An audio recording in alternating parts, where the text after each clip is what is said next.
Okay, so we are live streaming now.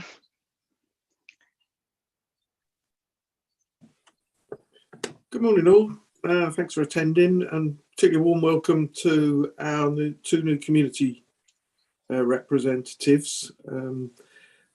I've started a meeting because our chair has given apologies. Sadly she's unwell and I wish her speedy recovery. But our first task this morning is to elect a chair and then subsequently a vice chair. Do we have any nominations for standing into this meeting as chair, please?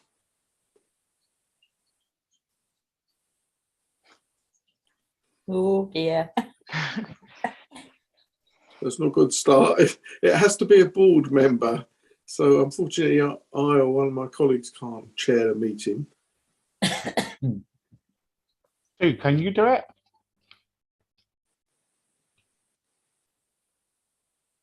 If I wasn't so new, I would normally have jumped at the chance of doing something like this, but I don't know enough about the role as yet, if I'm honest. So I'm still, but otherwise I would have right in there.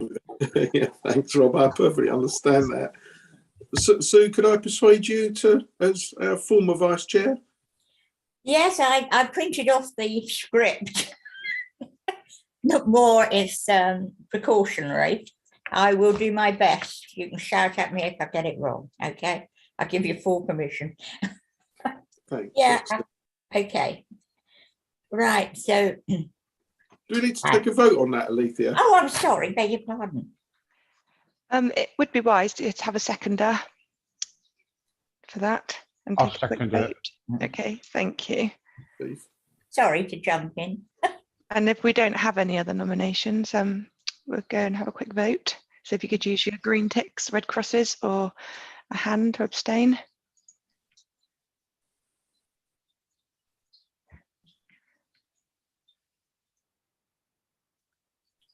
So I've got three green ticks.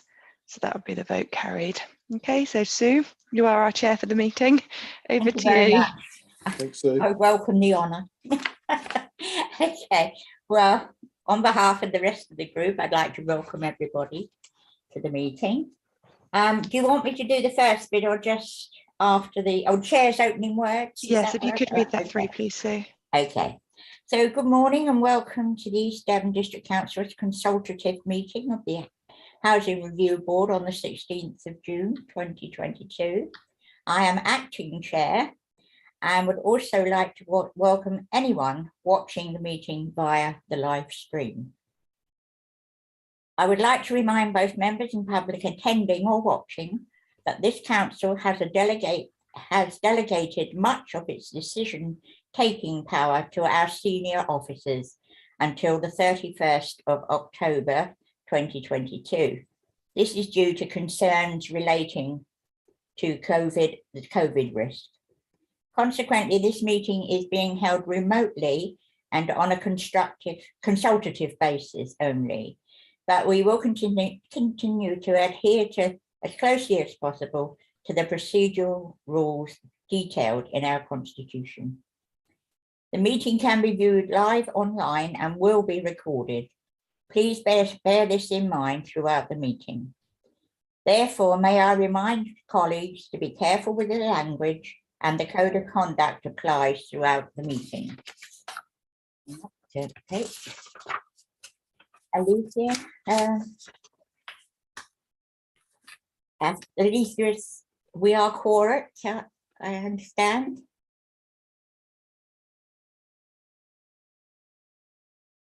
Can't hear you, love.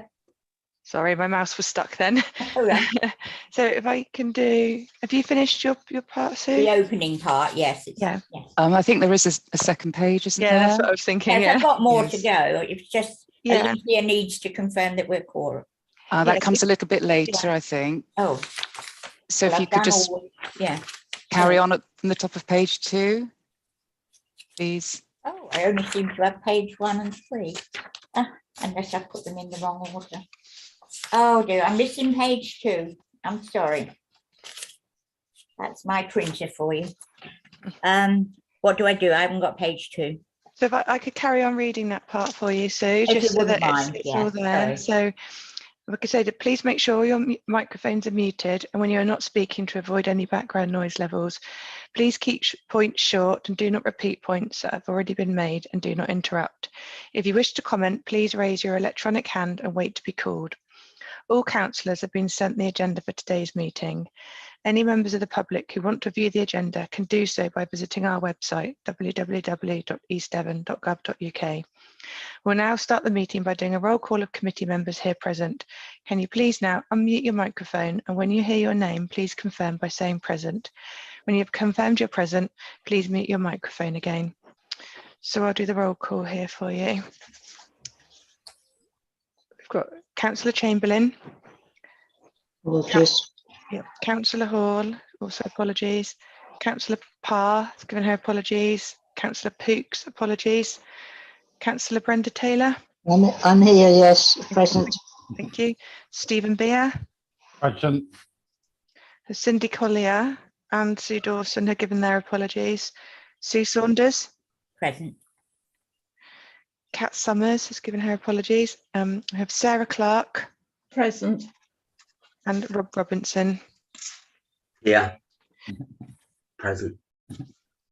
So, Chair, I can confirm that we are quorate today. Thank you very much. Agenda item 1 is public speaking. Do we have anybody? So Stephen Beer has requested to speak. Do you still wish to speak, Steve? Yeah. It'd be quick. What it is, I just kind of like, I was shocked of the passing of our recent board member, and I would like to kind of like have a letter written to his wife saying about that, you know, we appreciated what he's done for the last few years and everything. And also, you know, if we could kind of like send him some flowers or a gift or anything, I think that will really go down well with us. And also, the other problem we have got, I'm worried about the dedications of interest because it's so changed. And I just wanted to find out, can we make it more easier for tenants? Right. And that's it. Right, thank you. Shall I reply to that, Alethea? Yes, unless any officers wish to Say anything? Yeah. chip in there. Yeah, obviously there's two issues there, isn't there? Yes, yes. So has anybody got anything they wish to say? We've got Councillor Ledger's got his hand up. Oh, yes, so he has, sorry. I'll get used to this in a minute. Right. Councillor Ledger? Thanks very much, Sue. I think we should go a little bit further with it. I believe that the amount of time that Peter obviously spent, not just as a councillor, as a tenant representative, we can do a lot more. I know he lived in Sidmouth at Arcourt Park. Opposite that, there's Limebourne Terrace, and I was thinking that we could possibly plant a tree in his honour and do something. We'll just have a small little event for him, for the amount of work that he did for not just the board but for the council in general. Thank you very much. Anybody else got anything they would like to say? Can I update you now with what I've heard from Janet? That's his wife. She would prefer, rather than a tree, she would like a couple of rose trees to plant one either side of the tree in front of their sorry, I'm having trouble with my screen. One each on either side of the tree that stands outside the flats where they live, so she can take care of them. And she specifically asked for rose trees. Not quite sure what they are, but that's apparently what she'd asked for. All right. And we have actually already done quite a large piece about Peter for the magazine, the next magazine. And we have been in contact. The tenants have anyway been in contact with Janet, so cards, etc. So we are recognising the work he has done. So Amy, did you wanted to say something? Yeah, thank you, Chair. Yeah, I was just going to just pick up on what you've just said, really. I've personally spoken to Peter's wife this week on behalf of the council and offered all the support that we can give. Yes. We have put some wording forward because I know that Janet is very keen to for some of the work that Peter's done with us to be recognised next week at the funeral. So Yes. we've put some wording forward, and a few of us will be attending Peter's funeral as well next Friday. Okay. Thank you very much. Is that all right, Steve?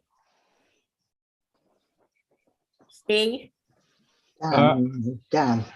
Oh, sorry. Yeah, Did you that's want fine. That's fine with me. Yeah. Okay. Did you want to say something about Brenda? Only to just a second Dan's idea of doing something positive, but it's all moved forward. So yes, it's I certainly agree.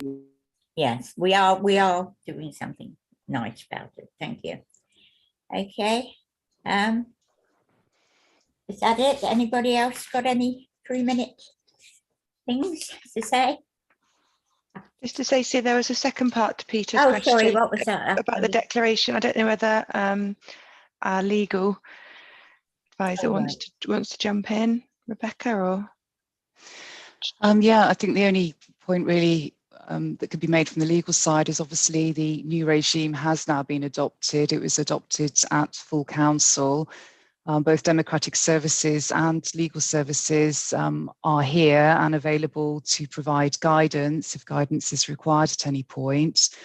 But unfortunately, that is now the new regime. So it's not really going to be possible to alter that.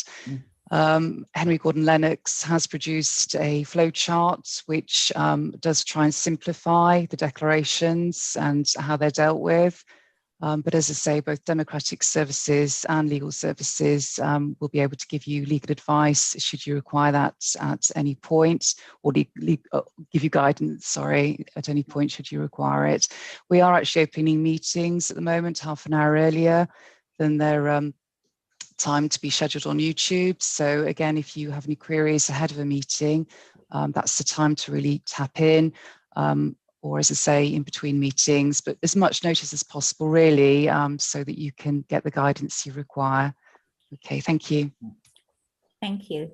I see Dan's got his hand in the air. Dan Ledger, Councillor Dan Ledger. So I just want to make a small little thank you to Councillor Armstrong. I think as part of the group, she did some fantastic work over the last 3 years, and it just needs to be put a note of thanks from not just myself, but I'm sure the rest of the board that for all of her work in our portfolio role. Yeah, can I just ask you whether you would like us to include a piece about Councillor Armstrong in the magazine, for the next magazine? I think that's more a question for her than me. So right. She's in the meeting. So as I say, I am chair of the magazine board, so it's something I could put forward to them. Yes. So if you would like that, Councillor Armstrong, then please confirm. You're muted, I think. Sorry, yes, I am. Yeah. Okay. Yes, well, that's. I don't think that's my decision, really.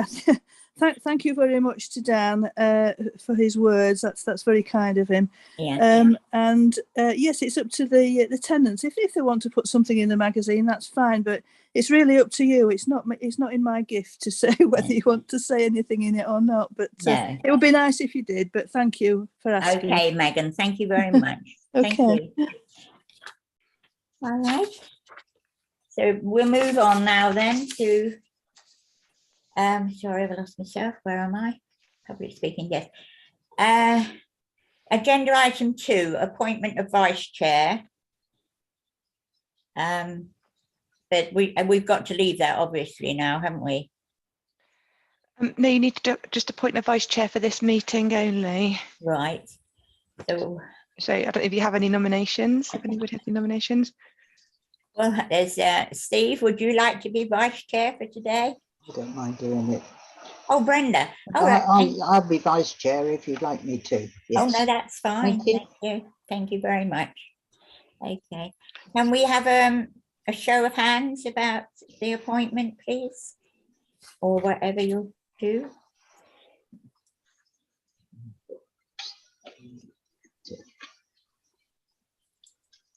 So chair, yeah, you got 5 votes there. Thank for you. Brenda to be vice chair for the meeting. Thank you very much. So Brenda Taylor, Councillor Brenda Taylor is today's vice chair. Right, chair. Recommendations. If there is a proposer, immediately.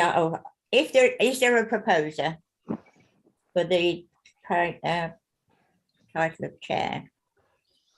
So Sue, sorry to interrupt, but you've done that one, so we can sorry, move on I'm to the reading minutes. bits. Okay. That's okay. Agenda item 3. Yes, So- Chair, that's the next item. Yeah. Thank you. And are you happy to read the text there, Sue? Which on what I've got here? On your script, yeah. Yes, I'm fine. If anyone has a comment on the set of minutes from the 7th of April 2022, please do this by raising your electronic hand. If you have no electronic hand raised, I will take this as an indication that you agree all the minutes of the previous meeting. So have we any hands raised? So I see no hands, so those are the minutes agreed, okay? Okay, thank you. The minutes of the previous meeting are agreed. Finally, oh, sorry, I've got something about agreeing, declaring interest. Oh, so we need to do apologies first, Sue, Oh, right, okay. which I can read out the list of apologies. I'm sorry, the scripture says finally, why are you declaring this interest? That's okay. So shall I read the apologies for Yes, you? please. We will get into the flow of this. That's okay. So we've had Councillor Helen Parr, Councillor Jeff Pook, Councillor Ian Hall, Councillor Sarah Chamberlain, tenant representatives Cindy Collier, Kat Summers and Sue Dawson. Well, thank you. Are there any other councillors in this meeting who want to declare an interest? Oh, so sorry, can I interrupt again, Sue? Yes, there. If we could do the roll call of committee members first. Right. And so when your name's called, please be mindful of the new code of conduct and state your declaration, including which agenda item your declaration relates to, and state exactly what the interest is and the specific type of interest that you're declaring. And we'll go through everybody individually. Right. Thank Okay. you. Yeah. So we'll start with Councillor Taylor. I have no interests. Okay, Steve Beer. No interest. Sue, Chair, yourself. Yes, well, tenant of East Devon. Sarah Clark.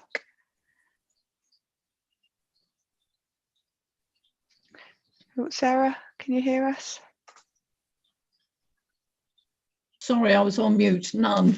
That's okay. And Rob Robinson. Nothing. Okay. And are there any other councillors in this meeting who want to declare an interest that may affect their ability to remain in the meeting for any of the items listed on the agenda?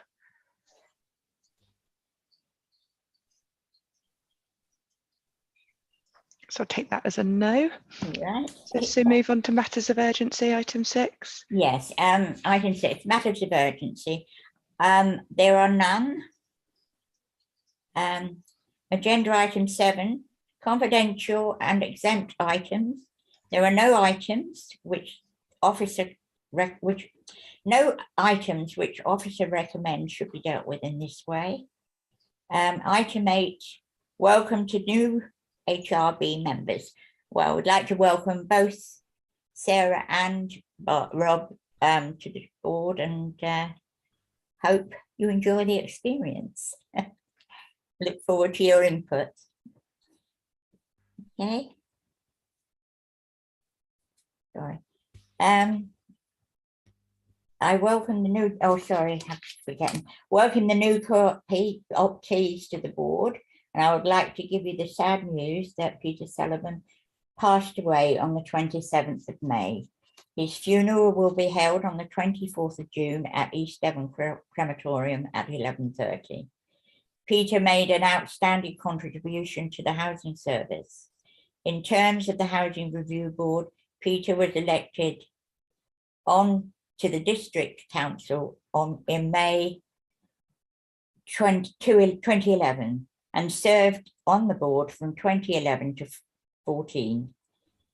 Following this, Peter was co-opted onto the Housing Review Board as a tenant representative in 2017 and was vice chair of the board from 2018 until he stood down in January of this year due to ill health. So, as I say, he'll be sadly missed, for Peter. I think we discussed the what we are doing about things earlier, so perhaps we can move on to the next thing. Yes, sorry, I'm getting ahead of myself. I would like to introduce and welcome 3 new co-optive members to the board. And these are Sarah Clark, Rob Robinson, and tenant representative Sue Dawson, whose apologies have been given to this meeting. Yeah.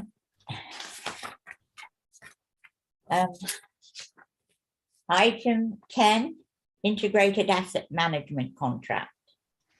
Chairs, sorry to interrupt. Oh, all right. I think it's because you've got a page missing. Yeah. We're actually on agenda item 9. It's in every other page. I know, I know. Sorry. That's okay. So we've got the forward plan, which will be presented by Amy Gilbert-Jeans, the housing service lead. You'll have to do every other page. That's okay. That's okay. So over to Amy for the forward plan. Thanks, Leithia. Thank you, Chair. Good morning, members, and usual opportunity for you all to tell us what you would like to see going forward. So a few comments from me on this. Depending on progress that is being made at this point in September by the Housing Task Force Service Lead, I suggest that there could be an opportunity to bring the garage report forward, which I know has been waiting in the wings on your forward plan for some time. We've started working on, as I say, September's plan, and we will also be in a position at that point to bring forward a draft copy of a refreshed resident involvement strategy. There's a few questions on timings of that, but we're doing everything we can to be able to bring that forward as a draft document for September. We're also suggesting to bring forward the downsizing review for September, because again, we know that that one's been waiting for some time. Likely to be a paper with potentially some steer required with regards to the work that we're doing to prepare for the outcomes of the social housing white paper. So members will recall we went into quite some detail on this at your last meeting and what was going to be required from us. So we're currently undertaking quite an extensive self-assessment exercise, and depending on what that throws up, we're very likely to need to report to the board on that in September as a progress update, but potentially bringing some forward recommendations also. So as I said at the beginning, happy to take comments, any views on the forward plan, or for any members to put forward anything particular that you would like to see. And that's all I'm going to say on that. Thank you, Chair. Thank you. Has anybody, oh, sorry. Sarah, you've muted, that's it. Yeah. I noticed in the last minutes it said that the stock condition survey would be reviewed regularly, but I can't see anything about it on the forward plan. Is that because we're not in a position yet to know when we could review it? Can I ask Amy to reply? Please. Thank you, Sarah. Yes, thank you, Chair. Yes, so we took quite an extensive report on the stock condition survey, as you referred to in the minutes, at the at the March meeting.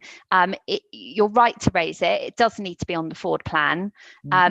Depending, I'm not sure yet on the timings of that, of whether we'll report in September, whether that'll be the right time, but I'm certainly will add it to the forward plan so that we can just keep that there, and then we will report as and when we need to. Okay, brilliant. Thank you. Thank you, Sarah. Thank you. Anybody else have anything they want added to the forward review plan? No? Okay, we'll move on then. Alicia, I don't know what the next thing is. Okay, so the next item on the agenda there is the integrated asset management contract, and Graham Baker, property and asset manager, will be presenting this. All right, yes, well, that's one I've got, right. Okay. Thank you. So, Chair, if you'd mind, I'm gonna take this one. Just Sorry, a slight Amy. change. That's all right, Alicia, no problem. We've made that change. So Right. it was going to be Graham. But Chair, if you're happy, I'll present this one. Yes, fine. Okay. Graham is here, by the way, so we can call on his expertise as and when required. But I'm just going to give an overview of the report that you've got. We should also, I can't actually see on my screen at the moment, but just to confirm, we should also have Kate Green here from Ian Williams, who's kindly offered to come into the meeting today, also in case there was any specific questions. Right. Can Alethea, can you just confirm that Kate is on the call? Yes, Sorry, she is, Amy. Yeah. Here. Okay, brilliant. Kate, could you just unmute and confirm that you're here? Yes, I confirm I'm here, and also Aaron Kelly's here as well. Okay, Both from Ian. That's great. Thank you. Thanks for joining us today, guys, as well. So, okay, so at your March meeting, we put forward a report that outlined some areas of concern, and we spent a considerable amount of time going through these in quite some detail. In fact, we spent so much time going through it, we took up the whole meeting, hence why we then had to reconvene for a second meeting a few weeks later. But it was a really, really worthwhile debate. And I know that usefully added to that debate on the day, what we were able to do is draw direct input from some of our tenant representatives who gave us their own experiences and of those close to them, which was particularly helpful. So we outlined our desire of dealing with this by way of an action plan, and this was supported by you. And as outlined back then, we did this as a way of really being able to drive and focus on the very specific areas of concern that we're dealing with. Since that last meeting, we've now revised the action plan. We did feel that it had become a bit too detailed, lost its focus a little bit. So we've revised it, and it's now shorter and it's more specific, and we've redone some of the timescales on it, and we've attached that to the papers with this report today. So members should be able to see an updated version of that plan. We've spent, since the last meeting, some really useful time looking at some of those specific examples that have been brought to our attention. We had a focus session where we invited tenant representatives from the Housing Review Board in to have a face-to-face meeting with us. We wanted to go through the revised action plan with them in quite some detail, but we also had that as a bit of an open floor, again, for them to share some of their own examples and some of their own experiences, and for us to be able to really dig into those and understand in that what perhaps needed to be added to the action plan or other areas of concern that we need to deal with.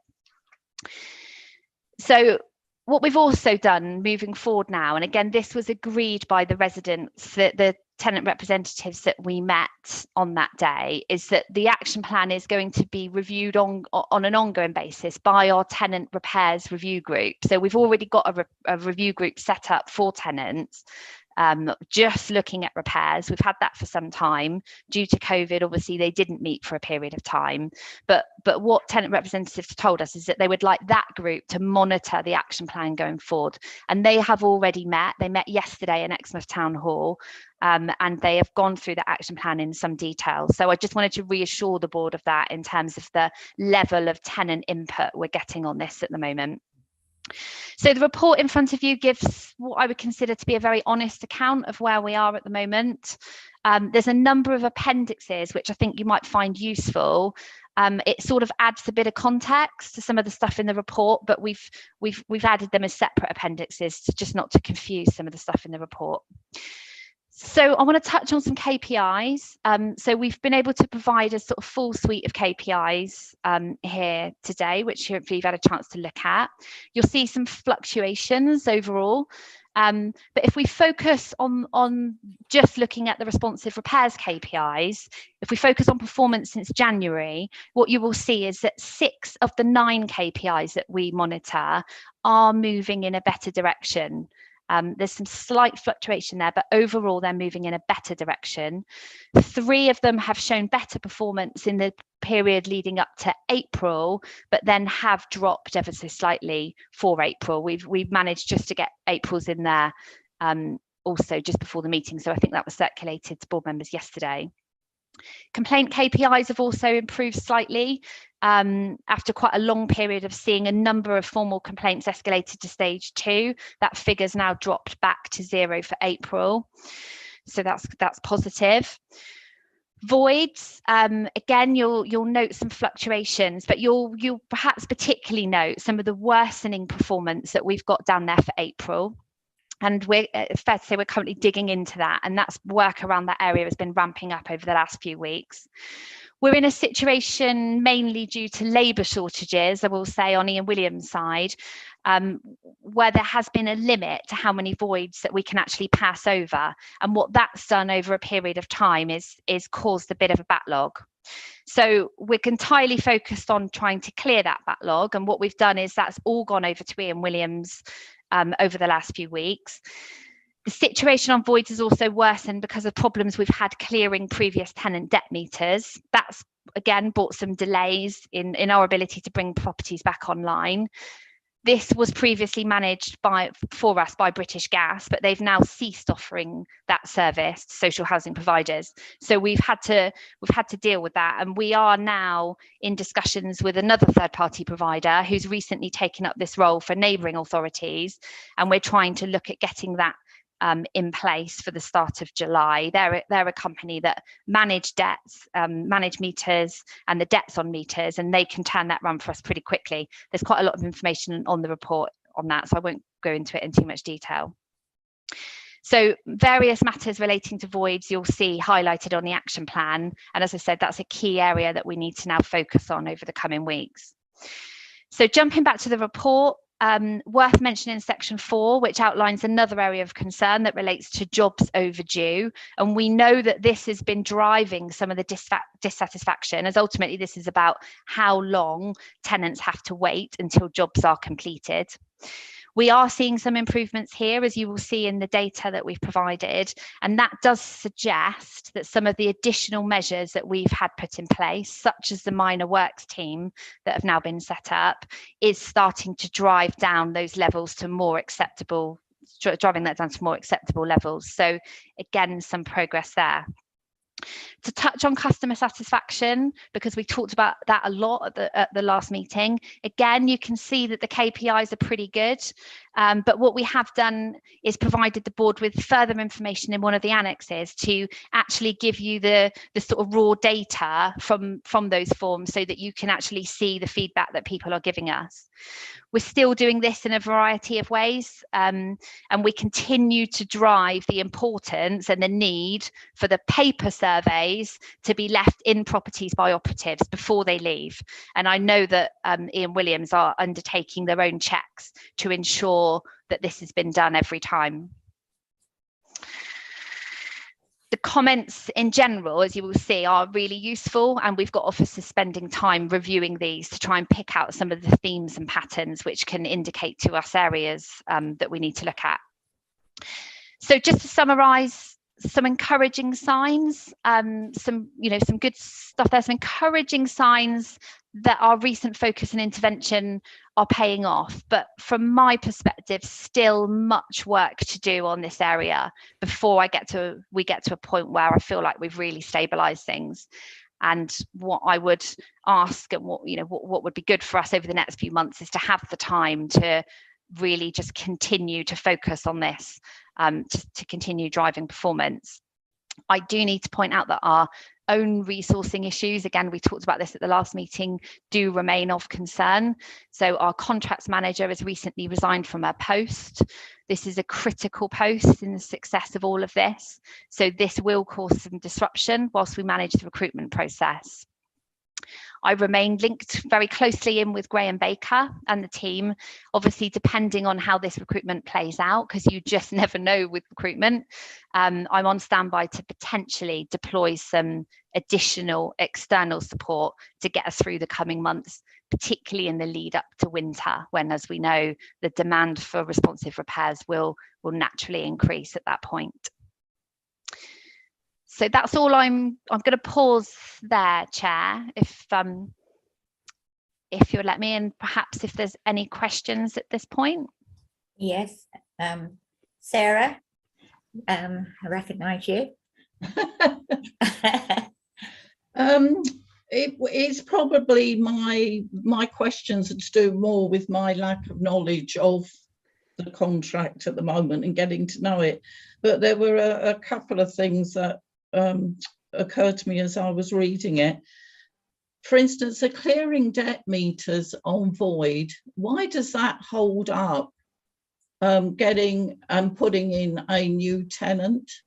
Because whenever I've moved, you don't get stopped from moving if there's an outstanding debt on utility supplies.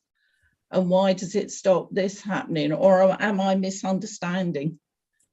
Yeah, Amy, do you want to reply? So can I get Graham to answer that one in detail? Because it will link, obviously it links to the services being stopped and things, but Graham will probably give a more accurate account of that than me. Yeah, thank you, Amy. A lot of the time we're not allowed to actually speak to the utility companies. We don't know who the utility providers are.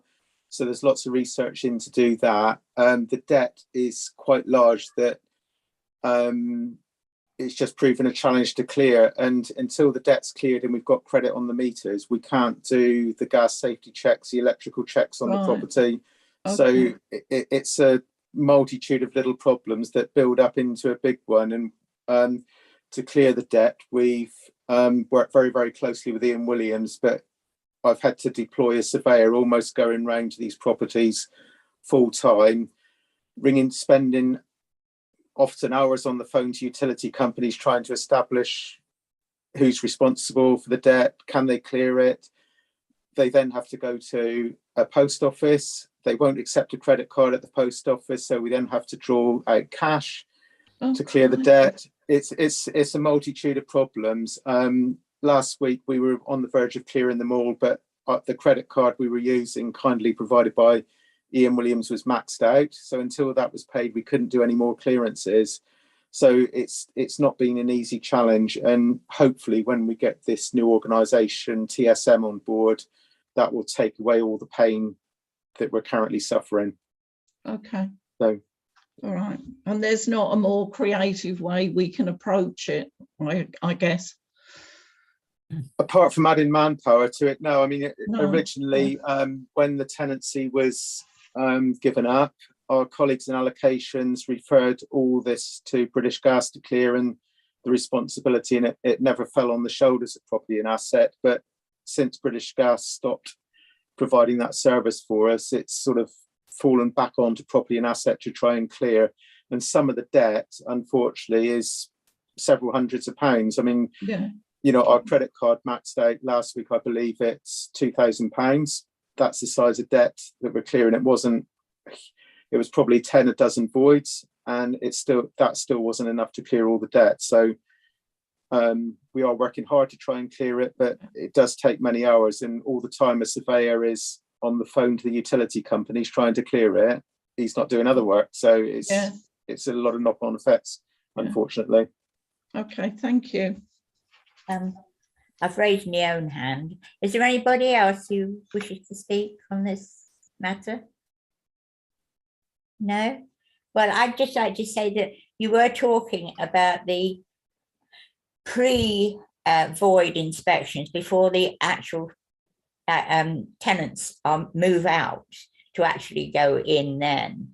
And I think that's a very good idea. I mean, that is obviously the time when you would find out about the meter debts. So I think that is somewhere where you can start. And if we can get involved with this what was it, TSM or TMS? What was it? TSM, I think tenants Yeah, save money. thank you. Yeah, if we can get involved with that group, then that's good.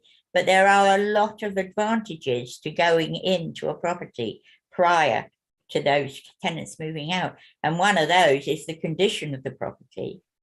And it also allows new tenants going in to have the chance to go and look at the property and see what fixtures and fittings they would like to keep before the property is emptied. And it's always, it's a good idea to get that done, because a lot of things are thrown out when they're perfectly serviceable for new tenants. So it can be a very positive move, that's what I'm saying. Yeah. Thank you. Chair, can I just come back on that? Yes. So thank you. Yeah, absolutely. And it's always something that we have done, the pre-void checks. Yeah. So COVID threw us off a bit on this, because we had to sort of relook at how we were doing things, and obviously there was a need to draw out of anything that wasn't absolutely required in terms of going into people's properties. Yeah. So we're absolutely committed to those pre-void checks for all the reasons you've just said, and many more reasons. And it is absolutely urgent that we get these pre-void checks back in, and the officers are working behind the scenes to review the process, as we've said, to make sure that we get this back on track quickly. There are so many advantages, and you've listed a lot of them there. So it's always something we've done. We've been thrown off track over the last couple of years with this bit, but we will be getting it back on track, and that will be happening. And just also to say on the point of on tenant save money, this problem with the debts and the meters will go away once that solution is in place. Yes. We've been talking to Exeter City Council, who've recently commissioned this, and they've done it. They've done the trial. They're very happy. Exeter have had the same problems as us with this, and they are absolutely convinced that this is the solution. So if we're on the same track as them, I can't see any reason why, once we've got that arrangement in place, which we're hoping to start on the 1st of July, this should take it all away. Yeah. Thank you. Rob, I think you were next. Hi, yeah, yeah. Are we on the same subject, or can I move a little bit to another area on this KPI form? Well, if we can stay with voids for a minute, and then we can move on in a second, if that's okay. You will get your chance to speak, but we'll stay with voids for a minute. Dan, I think you wanted to speak on this subject. Yeah, if possible. So it includes voids, but it's more of a general topic. Oh, okay. And the resourcing of the housing service in general. Now, Amy touched on it there, and I think it's well documented. We are really close to service failure with the vacancies that we're holding at the moment. What I'd like to do and ask the board, if it's okay, is that we stop the reporting at the next meeting. So it basically gives Graham a chance not to write a report for the group, not have to spend a whole day here, and then focus on service delivery. We are at that stage. We've lost the contract manager. We've done a lot of work in this past month. There was a lot of issues with East Devon. We've now thrown a lot of voids over to Ian Williams, and it's pretty much understandable that we've given them more than a month's supply worth, or it's probably 2 or 3 times what they should get in a standard month, and now they're going to struggle to resource that correctly. So there is going to be a few months of flux here where we're trying to get on top of everything, and we need to ask for a bit of time from everyone. So what I'd ask is that at the next HRB we don't have any reporting. Obviously, myself, John, Amy, from the East Devon side of things, will be looking at the work from the other managers, as well as Ian Williams. But it's just a case of just not bringing it here so that we can focus on service continuity and sustainability, really, so that we can keep this service going rather than looking down the barrel of service failure, really. Yeah. Okay, how do people feel about that suggestion? And we have comments on that?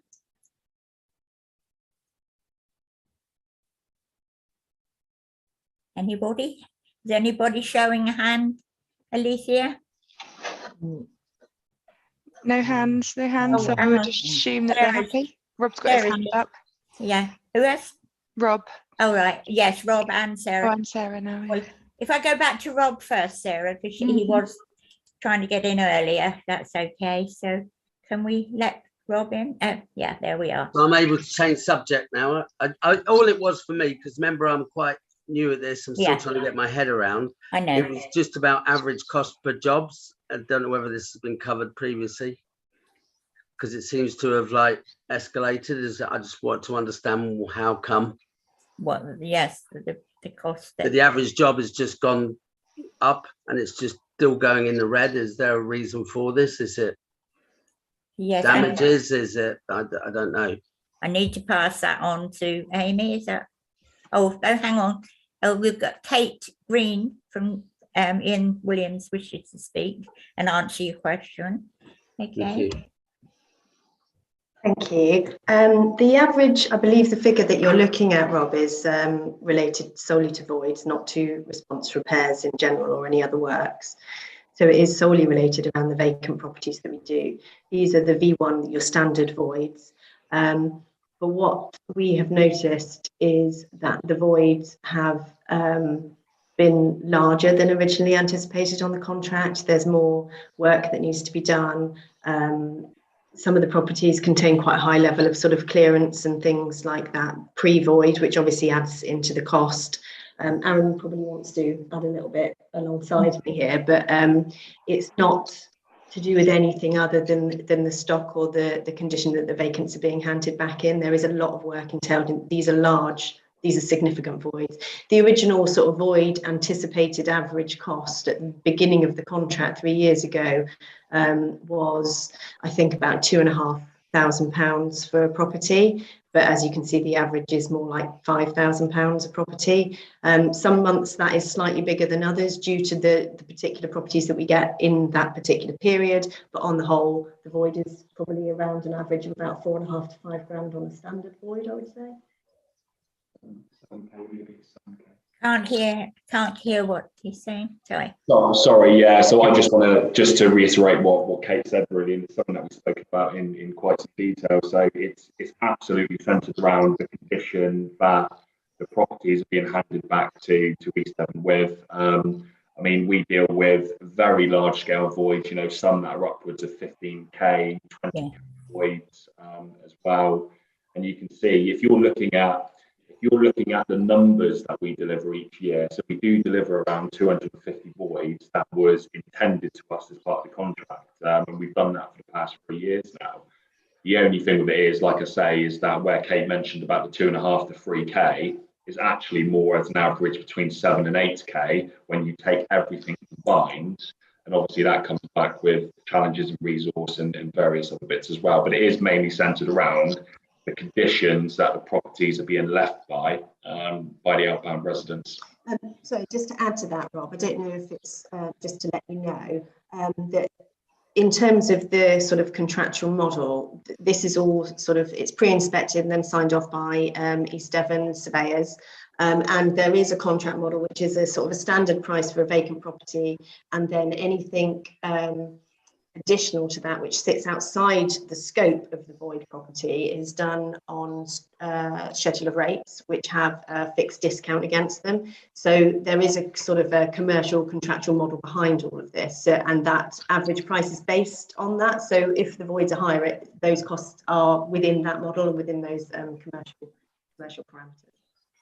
I was just thinking whether that is there something like that target should change then, because obviously I'm recognised that there's been an economic changes in prices and costings, even down to like wood and things that we need.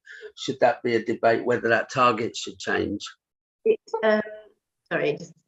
is as part of the action plan, and as noted on it, there is an item to review sort of the KPIs and their targets to make sure that they are realistic. And with any kind of contract like this, it is important that you do that because times do change, and priorities change and that type of thing. So as an action we're taking forward as a partnership, it will be to have a look at them all anyway and make sure that actually, do they still point in the right direction? Is it still targeting the things we want to target, and are they accurate? So for example, the vacants particularly may be one that we look at and say, actually that's not achievable in the current climate, and therefore we'll amend it to provide a more realistic figure. But the difficulty with that particular figure is it is very much driven by the properties as opposed to the work that we do necessarily. It's driven by the properties that we have to deliver. Okay, Rob, are you happy with that? Yes, right. Can we move on to Sarah now? She did have her hand up earlier. Sarah, are you there? That's it. It was really to support what Councillor Ledger said about the management time that is spent on having to produce the amount of information that we're given. I've been overwhelmed with what is prepared. Yeah. And I think I don't know whether this is something that it can be looked at in the future, and maybe it will be, but there are certain areas that, yes, are key and should be priorities that you get information for. But I suspect that there is so much in here that, in fact, more information actually is less information, if that makes sense to anybody, because you're swamped in it. Yeah. So I'd support the suggestion that there isn't a report next month. Right, thank you. Can I go to Marion Rickson now, please, Councillor? Thank you, Chair. I think Mr. Robinson, to some extent, preempted my question, but I'm very concerned about the huge rise in the cost of materials, and I'm wondering what impact this has had with regard to the rising cost of repairs in general. Can we go back? Yes, thank you, sir. Okay. Hi, thank you. Obviously we are experiencing a time of significant inflation, and that is across labour and materials, as well as some difficulty in terms of sourcing particular materials, and indeed subcontract resources are also hard to come by. There's a very sort of lucrative private market at the moment, which has a bit of a knock-on effect, and obviously has impacted on our sort of resource level, or our ability to get people in at short notice, I guess. But in terms of the cost of materials, there's various different commercial aspects to the contract, but in the main it is capped at schedule of rates less a discount. The commercial model is subject to a CPI uplift if deemed necessary. Now CPI is under the industry uplift as it happens, and that is applied to our contract, which helps sort of facilitate any commercial aspects. But in terms of materials per se, we haven't put prices up by the increase we have in materials. We haven't put anything up by the increase in labour, because the commercial model is quite capped, it's quite strict. So the only time that would come into play is in the circumstance where you may have a specific quotation which falls outside of all of the schedules and all of the pre-described packages of work. That invariably would be a priced up quotation, which would then include the true cost of materials, which obviously would naturally include whatever inflationary rate was attached to them. But on the main, the impact of the materials, the increased labour and all those other things are absorbed by Ian Williams, not impacted on the council. Thank you very much. Does that answer your question? Thank you. Okay. That said, I might add, if there was something specific that was a considerable variance and a real particular issue, then, you know, in partnership, we would go to East Devon and say, look, this is the situation we're in. Is there anything we can work together with to make this easier for both of us? But fortunately, so far, yeah. Thank you. Graham Baker. Yes, thank you, Chair. I'd just like to come back a little bit on the average cost of voids. Appreciate that it's always in the red, but that average cost that we're looking at on that line is for all voids. It's not just the standard V1 voids, it includes all the larger voids as well. the more interesting lines to look at is in Q4, where we've got the average cost for what we class as a V1 void, and then the V2 void, which are the largest ones. So you can see there's quite a cost difference between those. The V1 voids are basically a void which has got a set of standard repairs, but it also has the facility to do two component updates. And this could be an area why some of the costs are going a little bit higher. If we have to upgrade a kitchen, if we have to upgrade a bathroom, do a rewire, etc. And Kate's already alluded to, we're finding voids coming back, properties coming back to us in a very poor condition. There's lots and lots of rubbish, damage to the properties, which all has to be addressed prior to any work starting. Some of the properties requiring an environmental clean, which again all adds cost and time. Included in that are properties, the age they are, contain quite a lot of asbestos, and that can be costly to remove, particularly if it needs to be done by a specialist contractor, which we have to outsource the work. So there's lots and lots of reasons for the additional cost, and I could go on probably all day, but I'm not going to bore you with that. Moving forward, with the input of our tenants, we would like to carry out a more detailed void review, just to sort of make sure that we're providing properties in the manner that people would like to receive them. For example, we do have a disparity that on our supported stock, we fully decorate the properties, but on our general needs stock, we don't. That could be an issue, but that's historical, and that's what our void standard is currently. Again, maybe now's the time to review, and I know Amy's quite keen to drive that forward. So it's just a few comments that I'd like to make to try and put this into a little bit of context for you. Thank you. Thank you. Steve, I think you had your hand up. No, well, I did, but then Graham answered all my questions. All right, thank you very much. Has anybody else anything they'd like to say on this subject? I would like just to say about the report writing aspect of it. It is a lot to take in, and I thoroughly agree with you. But perhaps it would be nice, instead of a full report, we just have an update at each meeting, just an overview, so that we can just keep in touch with what is happening, rather than go into the major details of it all. Would that be agreeable? Dan, yes? So I'm not asking for it to be knocked off every single meeting. All I'm asking is just for this next meeting that we have of HRB, there to be no reports from Graham's team in property and assets, so that they can focus on the actual service and delivering it, rather than, because I don't know if members of the board can appreciate, but how much work goes into writing each of these reports. Yes. Then you've got two managers from property and asset, well, three, sorry, sat in this meeting all day, not delivering. They're sat here listening to us. So I just feel, with the state that the service is currently in, it really is necessary that we just focus on delivery. And it's me more of a plea saying, can we please just not have any reports at the next meeting from the property and assets team, so that they can focus on doing the job rather than telling us what they're doing. And like I said, they'll be reporting obviously still to both Amy and John. I'll be there overseeing everything, so there will still be that reporting, but it's just we aren't losing close to a week, I would say, from our managers and from the team writing reports that we really just want to be getting on with the job. But quite honestly, I thought it ought to have been bound, put into book form. But that's just me. Yes, Rob, you want to speak?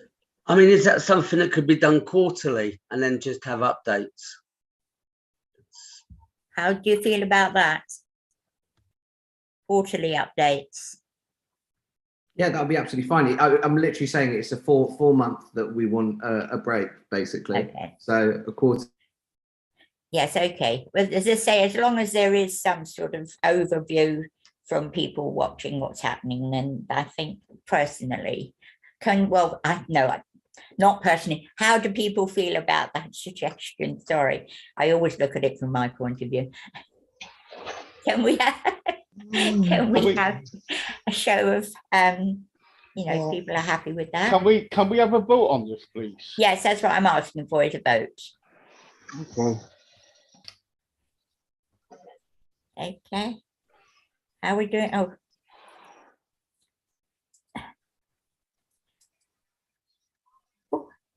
How are we doing, Alicia? Well, I've got 5 votes there. That so I think your recommendation for that one is that we don't have an Ian Williams update report, or in fact any update reports from the property and asset team at the next September housing review board meeting. Next meeting. Yeah. Oh yes. Are we all happy with that then? No, I've got 5 votes for and 1 against, but we've only got 5 members in the. There's an officer who's voted, I think, probably in error. There's a stray green hand. Is there? Yeah, I'm just scrolling down. Oh, yes, I see. Okay. Okay. So we've got 4 members voting for that and 1 against. Okay. Okay. So we'll pass that then on, and we look forward to just the quarterly updates. Right. Right. Are we back to me now? We are, aren't we? Sorry, Chair, sorry to interrupt. We've also got, depending whether you've finished questions and answers, we've got a recommendation associated with agenda item 10 on which a vote would need to be taken. Right, sorry. Recommendation about a proposer. Sorry. Chair, sorry. Do you want me to read out the recommendation? Yes, I'm sorry. I can't see it on my list. That's fine. We've altered the wording slightly on the recommendation because it's not really within the powers of HRB to recommend itself adoption of the action plan.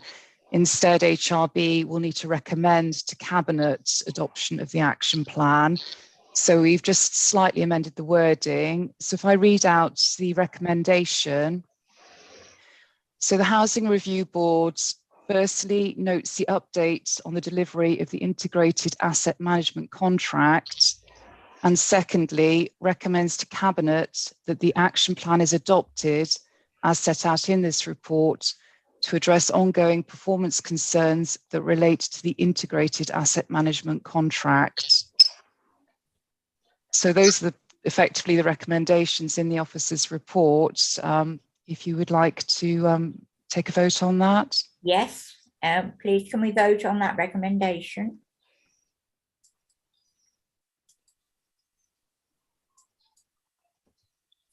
Oh, Steve, did you want to say something? No. No. No. Your hand's in the air, love. Oh, sorry, I've got a tick there, sorry. Okay. Perhaps I should just clarify, Chair, that obviously it's a green tick for yes, a red cross for no, and raising a hand is an abstention. All right, okay. So. Okay, so I can see 4 green ticks and there is a red cross as well. Just double check that the person with the red cross is meaning for it to be voting against. Who is that? Who's voted? So I can see that Stephen Beer has got his red cross. No, I've got a green tick. Okay, I'm sorry, it's showing on my screen. There's a anyway. If your green tick's fine, it's all carried. Okay, so it's unanimous agreement. Yeah. Thank you. Right. So it's me again. Well, I've forgotten what page we're on now. Yeah. I'm sorry. I can't help it. I've only got half the script. Item 11. So I just say thank you to Graham. Yeah. And to Amy. Wish to speak. We've done all that. So agenda item 11, climate change update. To receive the report from Paul Lees, Senior Technical Officer. Thank you, Paul. Good morning, members. Good morning, all. Good morning. In the spirit of the last items discussed, I'll give a brief summary of my report. I'll base it on the fact that of where we are today, the achievements we've made, and what we're doing in the future.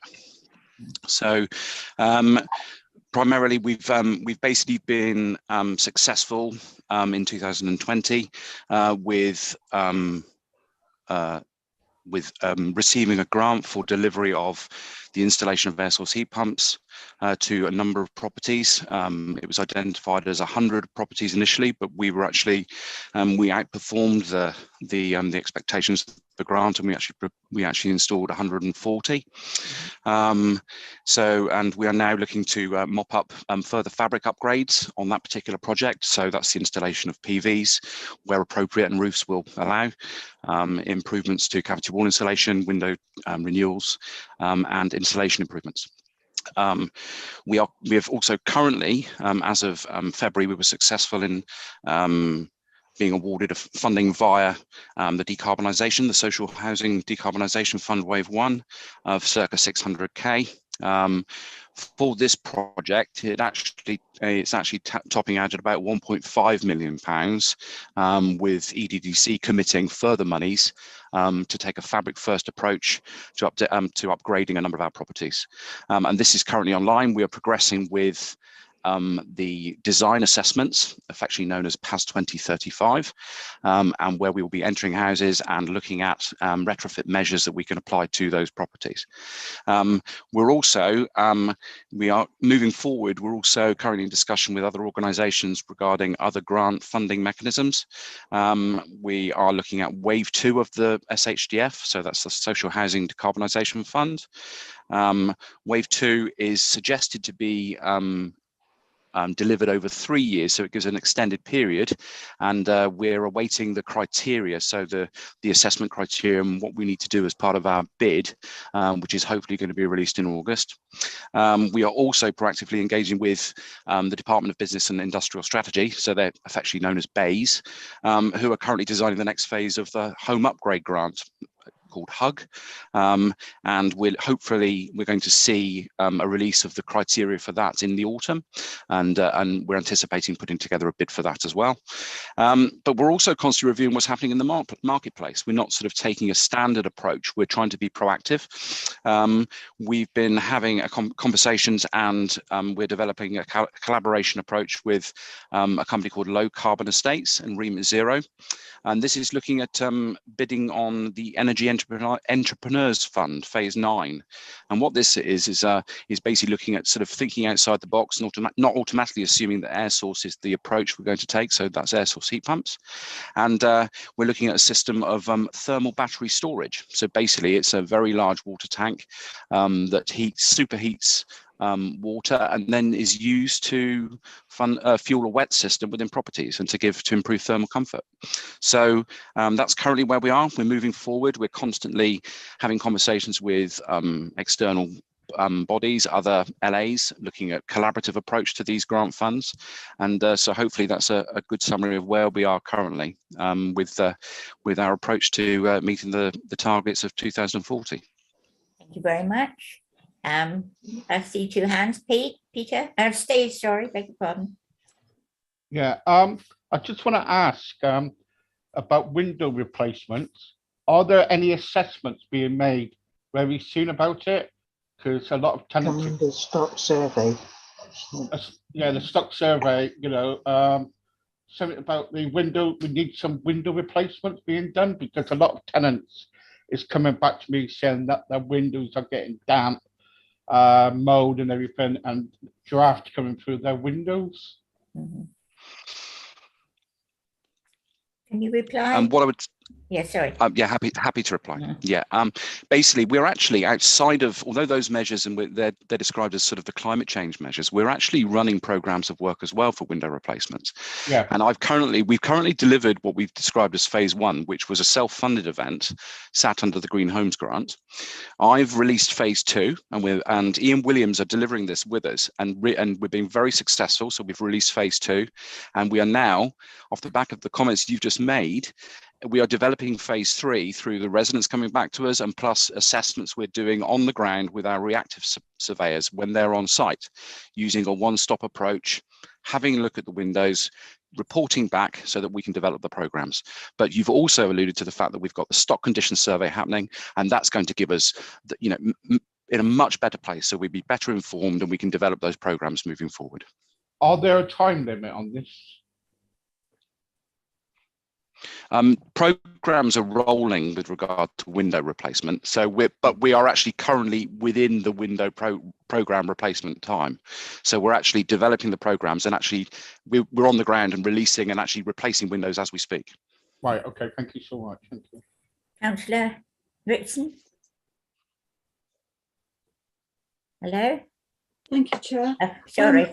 That's fine. I'm just pleased to see, in terms of the purpose of the report, it's talking about accelerating the upgrading of insulation as energy saving measures on our housing stock. And I would just like to draw the committee's attention to the fact that there's been an announcement today by the government, which I hope they follow through on. They apparently are drawing up plans to insulate hundreds of thousands more homes before winter to help shield people from the rising cost of living. And I sincerely hope that this translates to more money to come to district councils to help us to do this. And I just hope that this also means that fewer tenants will end up in fuel poverty. And referring back to the previous item with the bills being left unpaid, that this may reduce that as well. Because, I mean, nobody wants to end up in this situation, but where you've got the drastic situation where people are struggling to heat and eat, this is absolutely appalling. So any help that can be given to ensure that tenants' costs are reduced, I welcome it wholeheartedly. Can anybody reply to the question about whether or not this new process has been recognised? Sorry, I need a script. I can't record.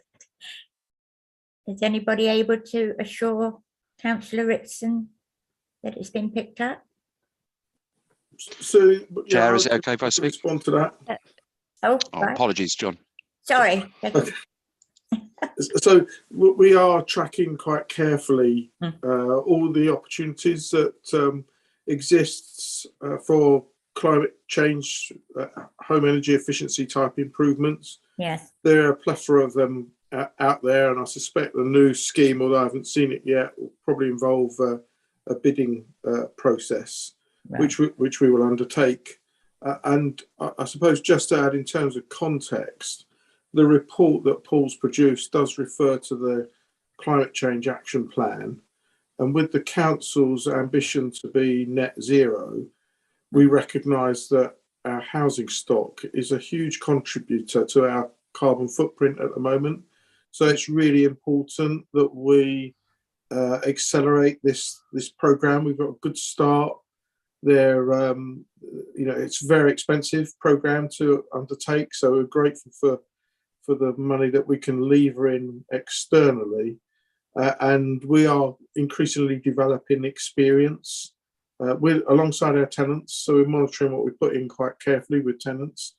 And as Councillor Rickson has just said, we get a double whammy here in terms of reducing our carbon footprint, but importantly, providing affordable warmth for tenants going forward. So, this is the first of what will be a very large programme of investment in the stock. And again, as somebody else has said, the stock condition survey results, as they start to flow, will inform that programme as well, because we can then target perhaps the worst performing properties in a district earlier. So it's something you'll be hearing a lot more about on the Housing Review Board as we roll out this programme going forward. Thank you, John. Can I come back, please? Oh, sorry, yes. All I would like to say is that John has alluded to the fact that it may be a bidding war. I think this is far too important to have bids from district councils. The money should just be made available so that you would better get on with it, because this must be required throughout the country. It's not one area is more needy than another. I think all areas need this to be done. Thank you. Amy, you wanted to speak? Chair, I think John's covered the point. So I was just going to come back to say that I hadn't seen the specific detail of the announcement that's been made today, but of course we will get that information and assess it accordingly. And I think, as we said at the last meeting, what I want to see now is us really ramping up the numbers. All the stuff that Paul's gone through is fantastic, it's great, but what I want us to do, I want much bigger bite of some of this funding. Our experience and everything that we are getting ourselves in a much better position, and that learning that we're doing has been absolutely key in terms of us being able to move forward. And next time, and I know Graham will be cringing with me saying this, but I want to go for much more, because we have got over 4,000 properties, as we know. We have a huge amount of work to do in this area, and we need to really start ramping things up. Thank you, Amy. Paul, oh, sorry. Well, I've got Steve on screen at the moment. I'll come to you in a moment, Paul. Sorry. Yes, Steve. Oh, yeah, out of the 4,000 properties we got then, or you got, can you tell me how many are empty, please?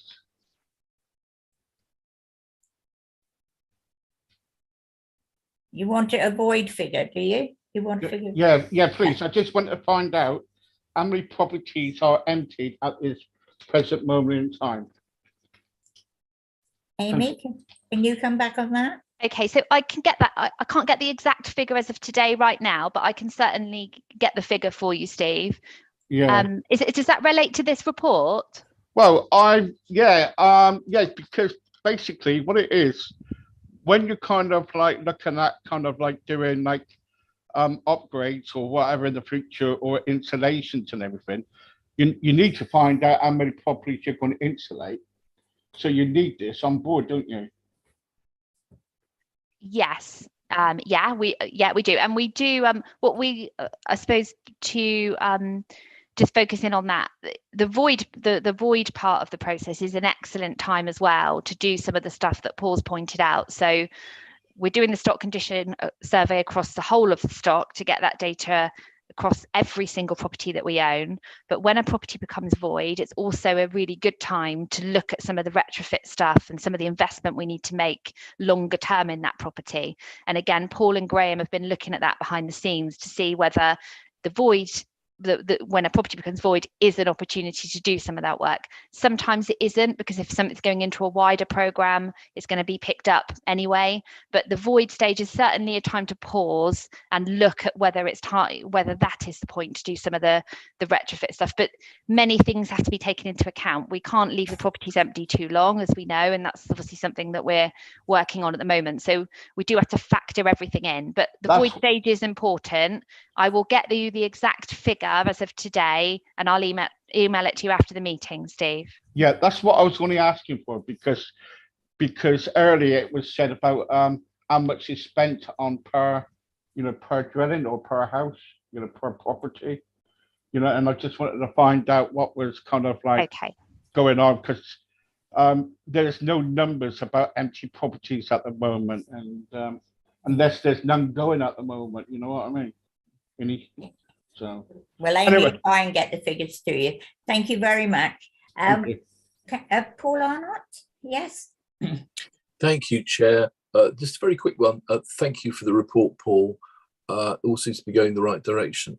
Just wondering, just if I may ask you or John Golding, are we managing to integrate the Climate Action Officer, Catherine Causley, into this work? Is there sort of dialogue that's happening, within the council? Because obviously this is something I'm sure she'd be very interested in.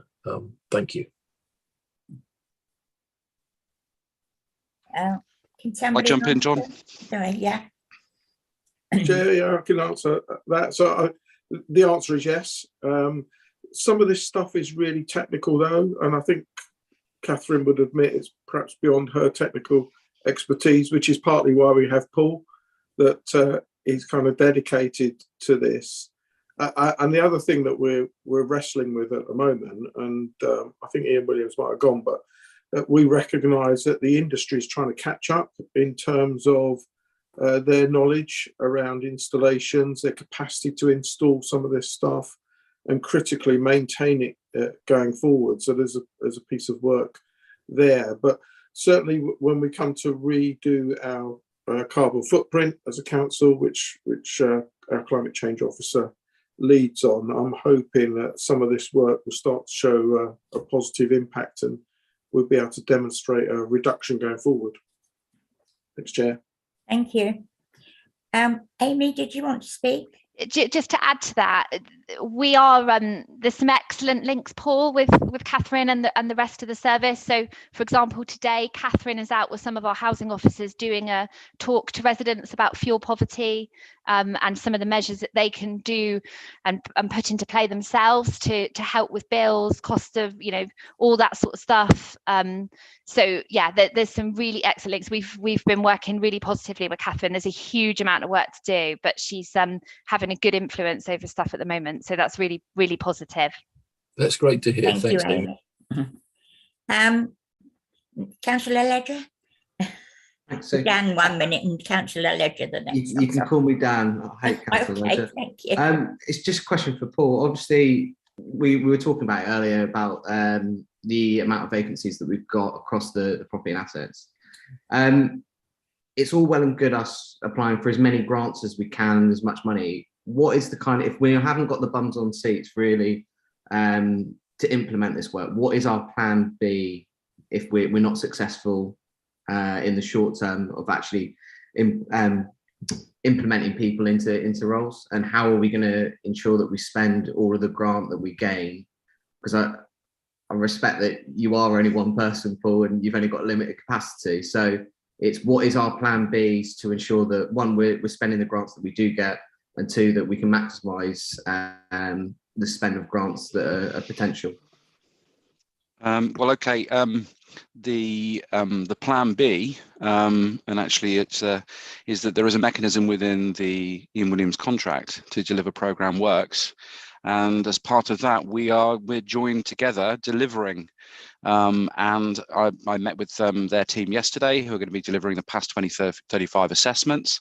We're moving forward then with the design, so that will then mean we'll be designing the measures that go into the properties.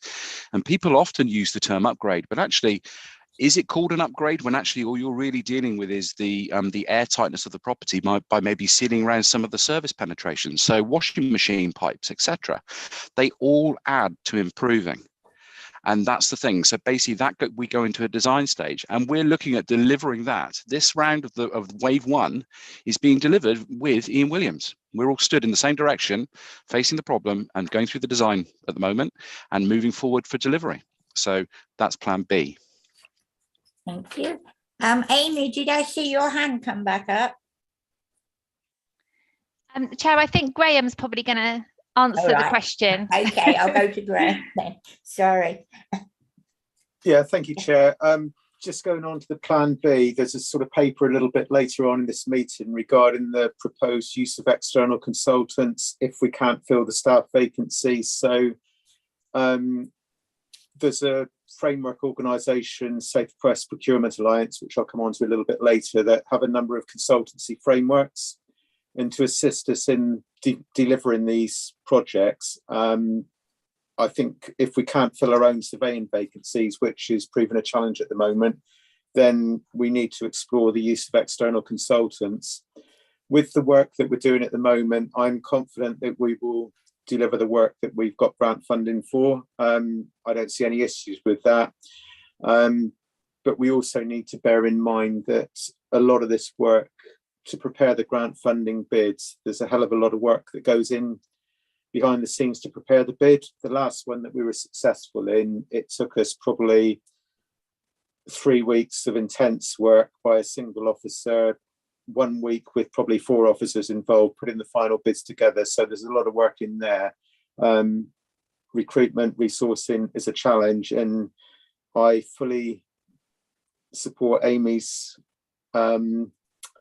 idea that we want to go for as much money as possible, but we also have to be, at the same time, be very, very realistic in what we can actually deliver.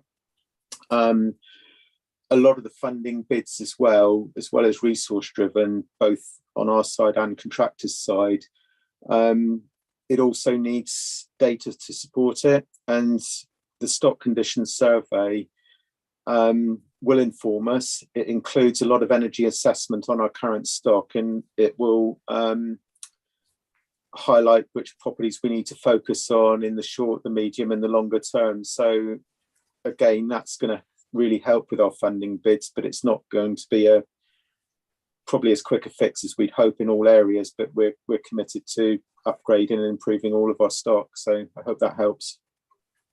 All right, thank you very much. Anybody, anything else to say? I do have one thing I wish to say. These heated batteries, these seem like an easier to install system than these air pumps, because they have caused problems, the air pumps, because they've been incorrectly installed, and it has caused problems with tenants. So I would like to sort of ask the question whether it would be easier to install the heated pump batteries. All right, sorry. Yes, can you answer? Yes, Paul, yes. The thermal stores are actually in development, so they're not actually something that's out there currently. So this is actually a pioneering approach, which is being developed. Right. So we to a degree we do need to watch this space, but obviously we're working closely with that. We're looking to potentially pilot installation of this system into 10 properties, and then to see how they perform, to see if it's appropriate to roll out. Okay, right. Thank you very much. Is there a recommendation with this, Amy? Not Amy, Alethea. So, Chair, the recommendations in the report, which is that the board note the progress being made by the Housing Service to deliver on climate change objectives as set out in the EDDC Climate Change Action Plan and the Housing Service Plan 2022 to 2023. Right, so hello. Can we have support for this recommendation? Can we have a show of hands, please, to support the recommendation?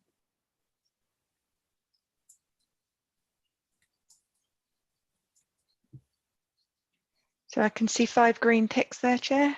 Right, thank you very much. Carried. Now, I haven't got paperwork for the next page, which is the financial report. The Housing Revenue Accounting, Housing Capital Finance Report. But it's by Officer Rob Ward. So is he? Yeah. Hi, thank you very much, Chair. Thank you.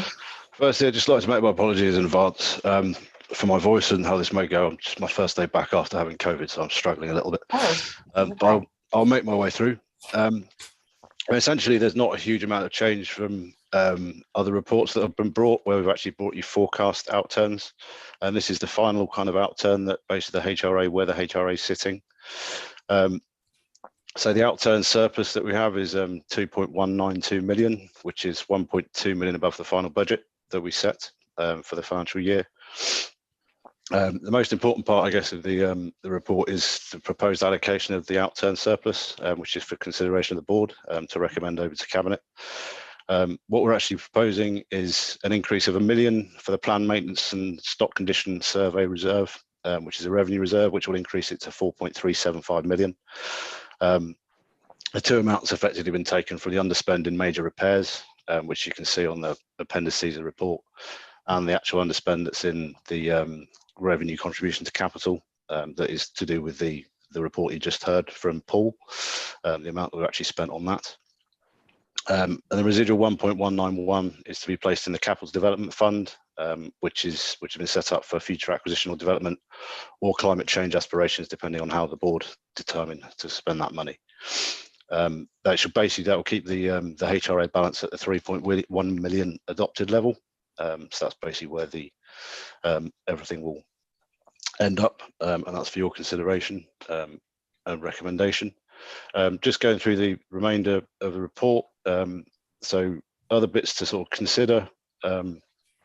Effectively, we've had, in terms of capital, we've had 11 acquisitions completed within the year versus 12 right to buy sales, which is, so we've only actually reduced this stock level by a single property in the year, which isn't bad going at all, to be honest. The 1 point, so we took out in March 2020, Excuse me. Oh dear, have a drink. In March 2020, we took out an additional borrowing. We've got 1.623 million of that remaining this financial year, which we chose to actually take up to fund the actual acquisitions of properties and the capital programme, which basically leaves us with solely revenue reserves, which are much more flexible in how you can use them. And then the only other point to sort of point out is the FRA capital works continued, which is solely funded by the associated earmark reserve we have for that. Scrolling down, effectively just got a table there that shows the proposed 21-22 year-end reserve levels.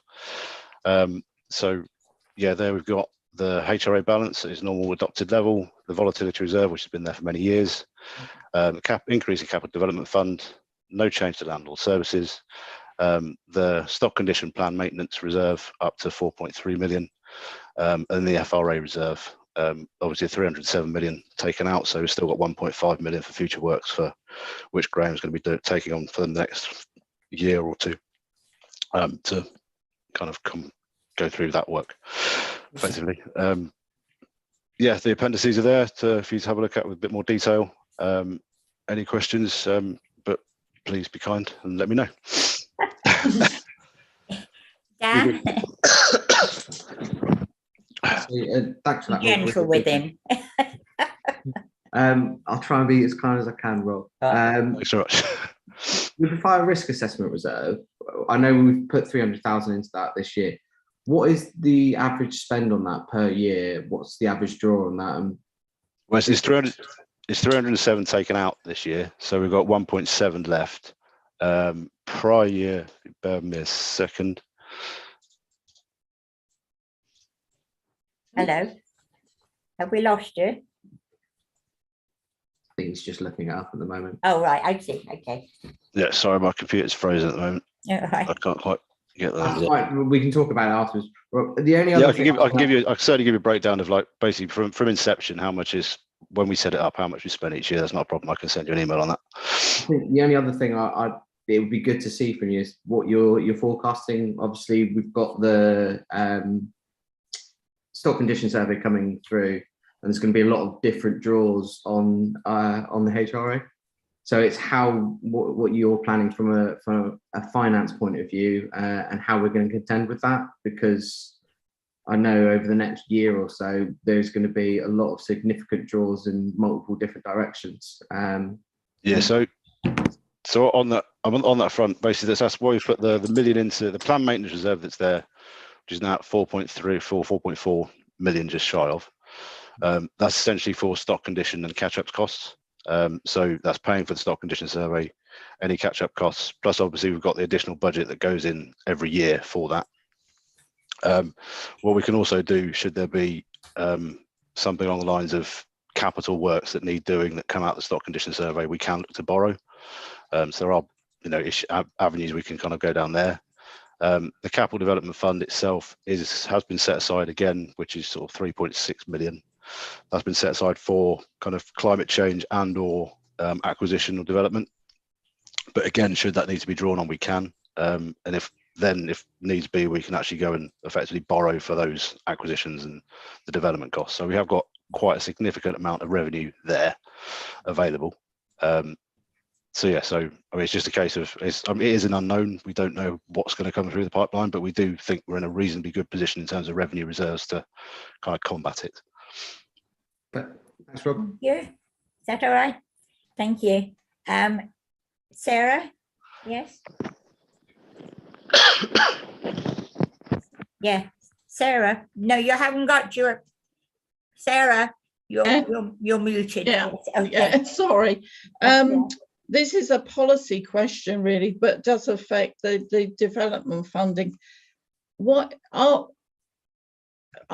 Is there a policy to increase the stock levels, and in which case, what number are we trying to get to, and how do we increase numbers? Do we buy houses that we're seeing around the area that are becoming derelict and whatever? Are we building new? How do we acquire property? I think that's probably one for John or Amy to cover, if that's all right. Yes, Amy or John? Yeah, I can pick that up, Chair, if I may. So absolutely, Sarah, that's a very high ambition of the council, priority for the council.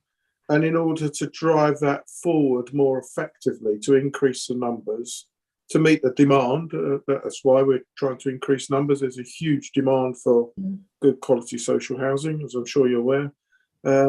In order to do that, the council set up a housing task force. So we have a senior officer that was appointed just early in the new year, I think it was, to drive that ambition, and is currently looking at a whole variety of sites, both those that are owned by housing, in effect, HRA sites, and sites that are on the market. There was reference earlier, you might have picked up to garage sites. We see that there are opportunities on some of our garage sites, some of our less intensively developed land. There may be some opportunities there. Again, the stock condition survey will no doubt throw up some issues for us in terms of harder to let properties that we might look to redevelop. And that will build on the acquisition program that we've had. So over the years, we've acquired off the market a whole range of properties, including some quite large properties, some houses in multiple occupation, and individual properties to add to the portfolio. In terms of numbers, we typically deliver with our housing association partners, registered providers and others, something of the order of roughly 300 new homes a year. We're looking to make a step change on that. So I'd like to see those numbers go up. If we can double that over the next few years, that will be fabulous, because it will start to eat into the huge demand that we have for housing, which we can see through our housing register. So it's all driven by need. And again, I think it was suggested earlier that we perhaps have an update report to the board on progress through the housing task force, which would answer that question in a lot more detail. But hopefully that's useful. Thank you. Yeah, it is. Thank you. Amy, you wanted to speak? Yeah, thanks, John. I was just also going to say, Sarah, I've got, there's a lot of information on this. This is obviously one of our big, our headliners. So in order to help you with knowledge and sort of bringing yourself up to say, I'll make sure that some of that information comes over to you as well. So give you a bit of background on it. That'd be brilliant. Thank you. Okay, no worries. Thanks, Chair. Okay. There is a recommendation that the Housing Revenue Account and Housing Capital Finance 21-22 year end outturn report is noted. The reserve recommendations approved and recommended to Cabinet. So do we agree with the recommendation? Can we vote, please?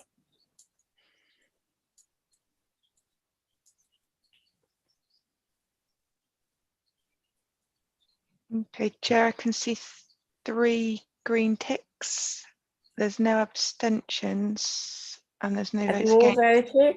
Yeah, can I just double check that we haven't lost anybody? So Steve, I can't see that you voted. Are you still with us? He has just put a green tick up. Oh, he has? Yeah. Okay, so that's 4 green ticks. So there we go, Chair, the vote's carried.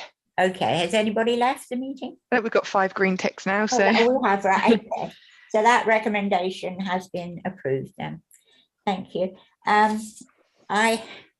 Chair, before you move to the next item, I just wanted to check to see whether or not you wanted a short adjournment, just as a comfort break. Obviously, we've been running now since 10 o'clock, but it's entirely up to you.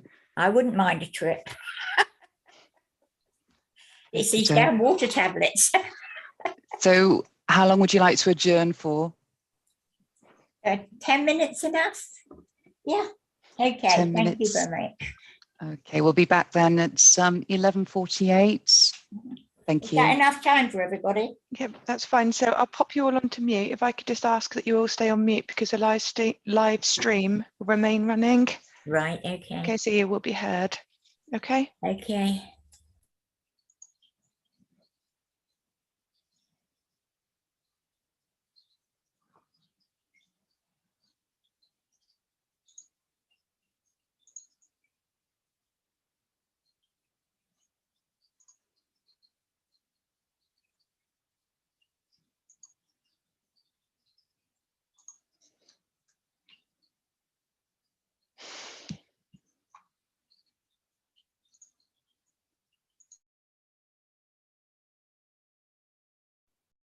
We.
Hi, can I ask a question? If anyone can answer. Is it all right to drink a hot coffee while I'm on the meeting? Because it's very difficult to try and down it when it's really hot.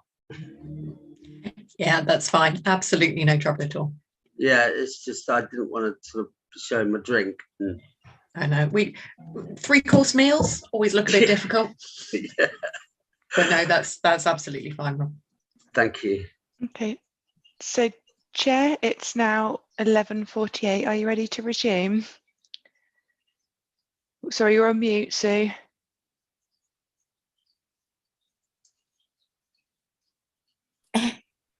Gone right. Yes, I'm fine. Okay, Is that's fine. everybody else ready? Yeah, I think Sue, I'll just do a roll call again.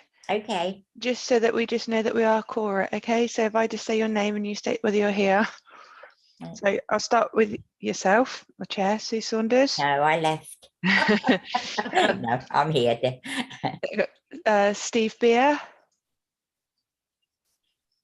You need, oh, yeah. Yeah, sorry, I'm here. Yeah. Okay, Councillor Brenda Taylor. Yes, I'm here, Alethea. Okay, Sarah Clark. Here. Thank you, and Rob Robinson. I'm here, thank you. Okay, lovely, thank you. So Chair, we're now on item 13, the tenant satisfaction survey. Yes. Oh yes, I have got this right. We need to receive a report from Natalie Brown, the information and analysis officer. Yep, thank you, Chair. Thank you. The paper I'm going to present to you this morning provides you with information on a tenant satisfaction survey that we wish to carry out. Not only do we feel it is timely that we collect feedback from our tenants on how they feel about the service, but it also within the white paper, it's been stipulated that all stock owning councils should do an annual satisfaction survey. I have put in the paper examples of some of these questions. Again, they are determined by the government. Please note that they have not been finalised, but I do not see them changing. We are also able to add in some additional questions if we wish. For example, with future financial challenges, I believe it would be timely to understand from our tenants how the cost of living crisis might affect them, and then in turn, how then we might be best placed to support them. However, I also see tenants being able to feed into this process to make sure any additional questions that we do put in the survey are the right ones and the right ones for them too. I also propose that we survey all our tenant households, as we've not been able to do this for a long while. This will also give us the biggest opportunity to understand any potential differences that might exist between our different demographic groups, e.g. age, area where people live, and tenure type. So we currently have a budget which will allow us to do this. And I'm happy to take any questions if anyone has any. Thank you. Any questions for Natalie? Rob, yes. Hi, it'd be interesting to understand. I see all these properties that are, to understand why people are, do we understand why they're leaving? Are these evictions? Are these choice leavings? Are you talking about the voids? Yeah, well, Yeah. just in general, why people are leaving. I mean, are these people being evicted? Natalie, can you answer? Okay, that might be something a little bit different from the tenant satisfaction survey, because obviously that would be questioning tenants who are leaving. So we'd have to capture that particular population. But so I just have to think about how we might be able to gather that information. But I can certainly, we can certainly think about it. That's not a problem. Because I just get, I mean, we've just come through the toughest 2 years, you know, we're at the other side of it and trying to make sense of this. So I fully respect, Natalie, what you're doing, because I think that's amazing. Like listening to the occupants of the properties, that, you know, the people in the properties, and looking at what could change and what we could do better ourselves. Yep. Oh, on just to note as well, we do actually have some information already held on our system on why tenants leave, so I can pull out that some information for you on that if you'd like. Is that all right, Rob, for you? Sounds tickety-boo, thank you. Okay, so we'll make sure you get that information. Thank you. Okay, thank you. Steve, you wanted to say something? Yeah, sorry. Yeah, I want to look. You've frozen. I want to ask about how many people. Why do people do leave? Sorry. You're not connecting very well. Hello. Yeah. Hello. Yes. If you can start that again. Yeah, I just want to find out how many voids are there at the moment, and why is people leaving their properties when they've got a property already, and also I want to find out also the evictions, because there's been a lot of, I've been told there's, well, with tenants, that there've been a lot of evictions lately because of rent arrears or housing benefit payments being delayed. Right. So I just want to ask about that, please. So you'd like that put on the survey? Is that what you're saying? Yes, please. Yes. Yeah. Thank you. Natalie, is that possible? Again, following on from my response to the previous question, I'm not sure if it would actually fit necessarily that well in that survey, but the information that you're after, I can definitely get that from other sources for you. Thank you very much. So for instance, we have actually put, I believe, but you can, on the quarterly monitoring report, which is coming up in a few items time, I think we say the number of evictions that we've had. So that will bring you up to 2022. And as I've said, I'm more than happy to share some information that we have on why tenants might be ending their tenancy. And also on that quarterly monitoring report, I think we'll say how many voids are open. That would have been at the 31st of March 2022, but I'm more than happy to give you up-to-date information as of now, if you'd like. Yes, is that okay? Can you see how it's a little bit different to the survey? But yes, I'm more than welcome to. I do apologise about that. Actually, that's okay. When I was going through the paperwork, I thought, actually, this is too early for that, so I should have waited. So that's right. You're keen, which is good. But so yes, that is slightly separate to the survey, but more than happy to get that information for you. Thank you very much. Thank you. Amy? Yeah, sorry, I was just going to say, I think we're talking about two different things there, but obviously Stephen's just acknowledged that, Chair, now, so that's fine. All of that information we can get for Stephen. Right, thank you very much. Anybody any more to say? Any questions? Shall we go to the go to the recommendation, which is, to provide the board with an update and insight into the work being undertaken as requested by members. Chair, sorry to interrupt. I think the actual recommendation for this particular agenda item. Oh, I'm sorry, I've turned it. Oh, okay. I'm juggling paper like you wouldn't believe it. Sure. Oh, this is, yes, sorry, beg your pardon. So this is the recommendation that the Housing Review Board note that housing is carrying out a housing satisfaction survey. Okay, so can we all vote on that, please? That recommendation?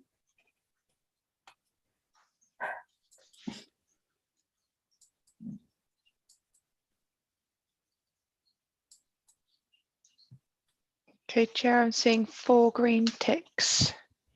Right. So that's that was 5 now, so that's that carried for you. Okay. My brain's becoming adult. Right, so we're on to the next item, which is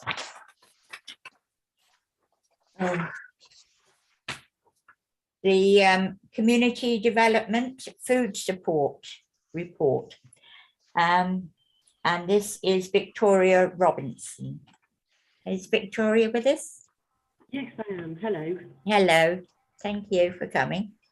That's okay. If it's a little bit echoey or noisy, it's because I'm sitting in Seaton Marshlands, having just done an eco talk with some people. So I apologise if you get any background noise. That's fine. Thank you. So, we gave you a report of the whole of the food work I've done from September 18, when we started collecting food waste, and then very quickly realised that there were people all over the district that I couldn't cover in my 3 days being referred in. And then we moved up to, well, actually started a conversation with FareShare about bringing food down from Bristol, and the pandemic put a halt on that. We were going to be the first people in Devon to do it, and I was really excited we would get a first.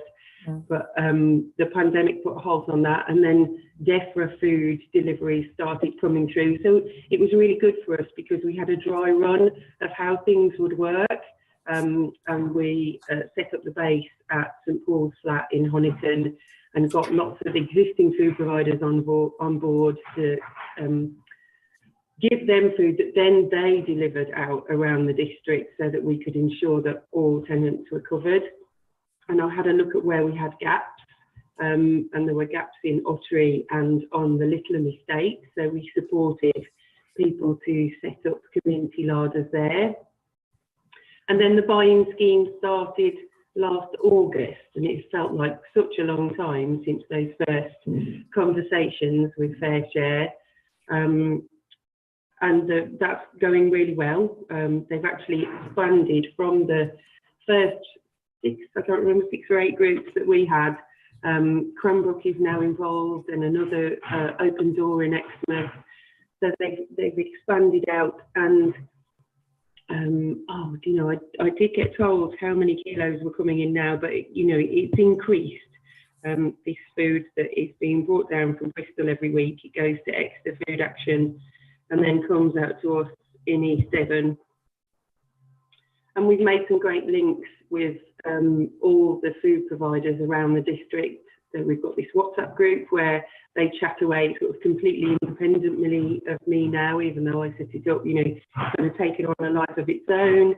And we're in the process of organising a face-to-face meeting with the food providers, so they can all put names to these phone numbers that they've been faces rather to these phone numbers that they've been communicating with for 2 years.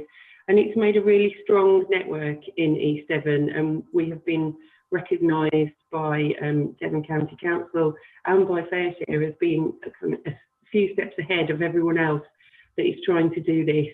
So we're really excited that we took the opportunity when it was given to us. We didn't end up being the first district to do it because Torquay picked us to the post in the end, but we've got all this great foundation to build the food support work on in the future.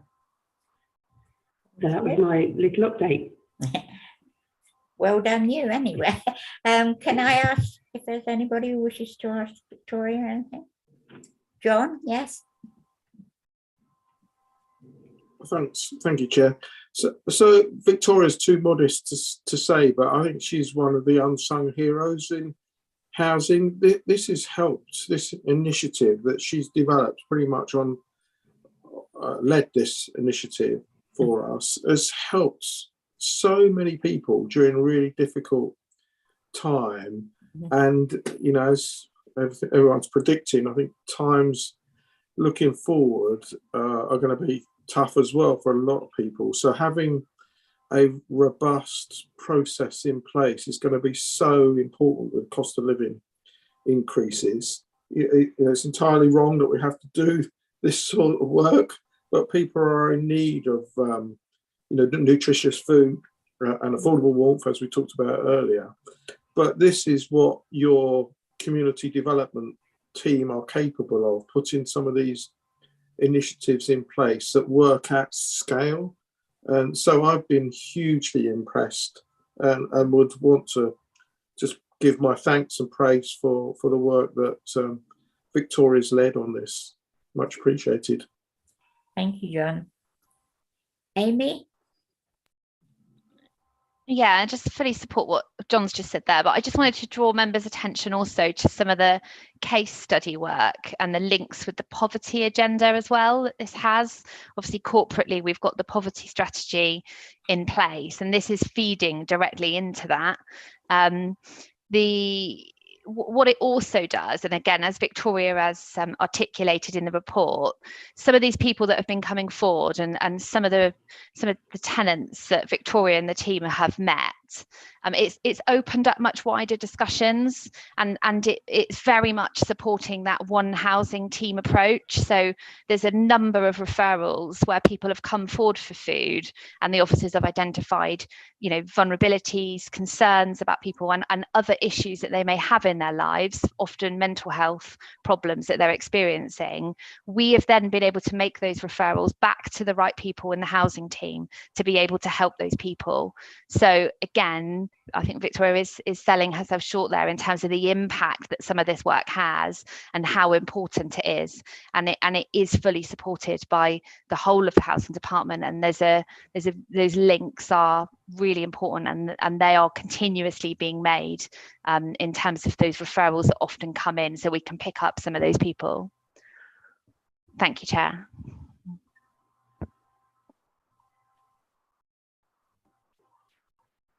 Sorry, Steve, yeah? Yeah, sorry, I just want to kind of like condone that, honour that, because at the end of the day, Victoria, I've heard about Victoria quite a bit, and I think she needs a pat on the back and probably an MBE probably. But I run a stroke club, and what we do in Exmouth is when we do get food delivered to us, we get the members to actually cook, because, you know, it's a part of their cook for food and everything, and they prepare the meals and everything, used by FareShare actually. Mm-hmm.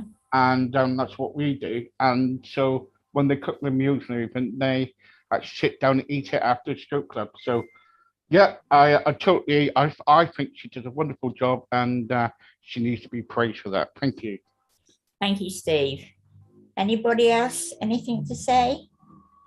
I do just have one question. I've heard rumours that the food that is donated is becoming more difficult to get hold of. Is that true?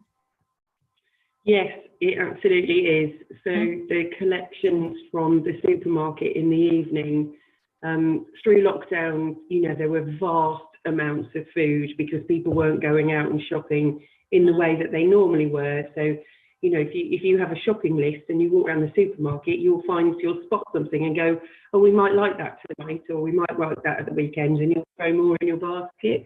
But if people are having deliveries, they just get the specific items on their shopping list. So there was an incredible amount of waste food. But now the supermarkets have realised that people don't have perhaps the disposable income. So I don't think we're ever going to see supermarket shelves overflowing like they used to.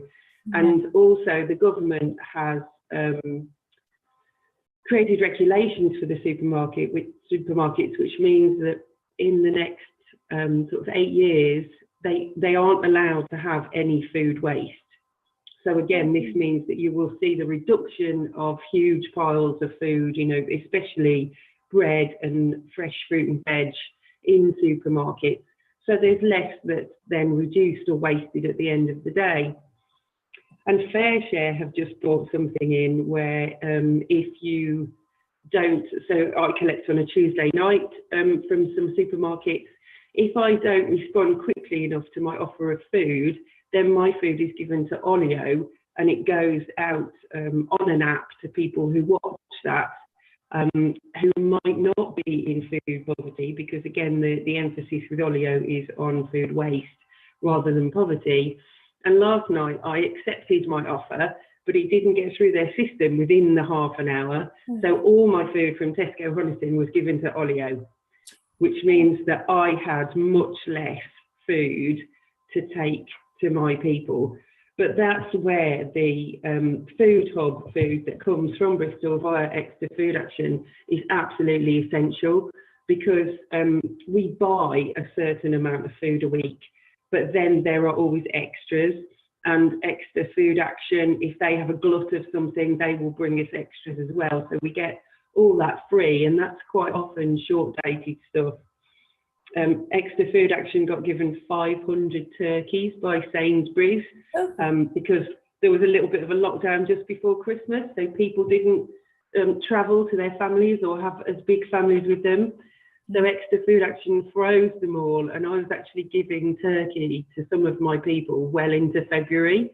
And I did have a conversation with one family and say, "Are you sick of turkey yet? Do you want me to stop bringing it?" And they were like, "No, it's brilliant.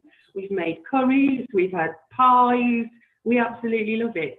So, you know, these links that we've created mean that actually the Food Hub people are doing a little bit better than other people. I just had a conversation with a lady from Seaton Food Bank and about how difficult it's getting for them. But, you know, because we've got the partnership with other people who are hired to Food Bank, they get too many beans. They ring me up and go, "Do you want to come and take a couple of boxes of beans away?" And I'll share them with other people, or just, you know, put them in my store and use them. So I think it's giving us a bit of a buffer against these changes that are happening outside the hub. I hate to think that you're having to struggle to get food for them. You're doing a marvellous job, but it's such a shame that you're having to go that extra mile for it, you know. But well done anyway. So, anything else anybody wants to say? We'll go to the recommendation then, which is to provide the board with an update and insight into the work being undertaken as requested by members. And I've just realised I haven't asked for a proposal for any one of these recommendations. Shall I ask for one now? Would somebody like to propose this recommendation? I believe you can actually propose from the chair, Chair. Right. So which would then avoid the need for a seconder, but it's entirely up to you if you'd like to. I mean, yeah. Or Steve's got his hand up. Is that But I also, sorry, Chair, again, I think we're actually on the wrong agenda item for the recommendation. We're on agenda item 4. Needs to accept the report. Oh dear, sorry, love. So we're on agenda item 14. I've got the food support thing in front of me. Where's my reason for it? Oh, I've read the wrong bit again, haven't I? Sorry, yes. The Housing Review Board is invited to note and comment on the ongoing work in support of the Council's poverty strategy. Is that the recommendation? Yes, that's correct. You can see I'm really good at this. So if you'd like to go to a vote, obviously it's the green we tick go to a yes. vote for that recommendation. I'm sorry. Red cross for no, and raising a hand for an abstention. Right. So, Chair, there are 5 green ticks, and that's the recommendation carried forward. Thank you. I'll go and lie down in a darkened room in a minute. Right, so we're on to agenda item.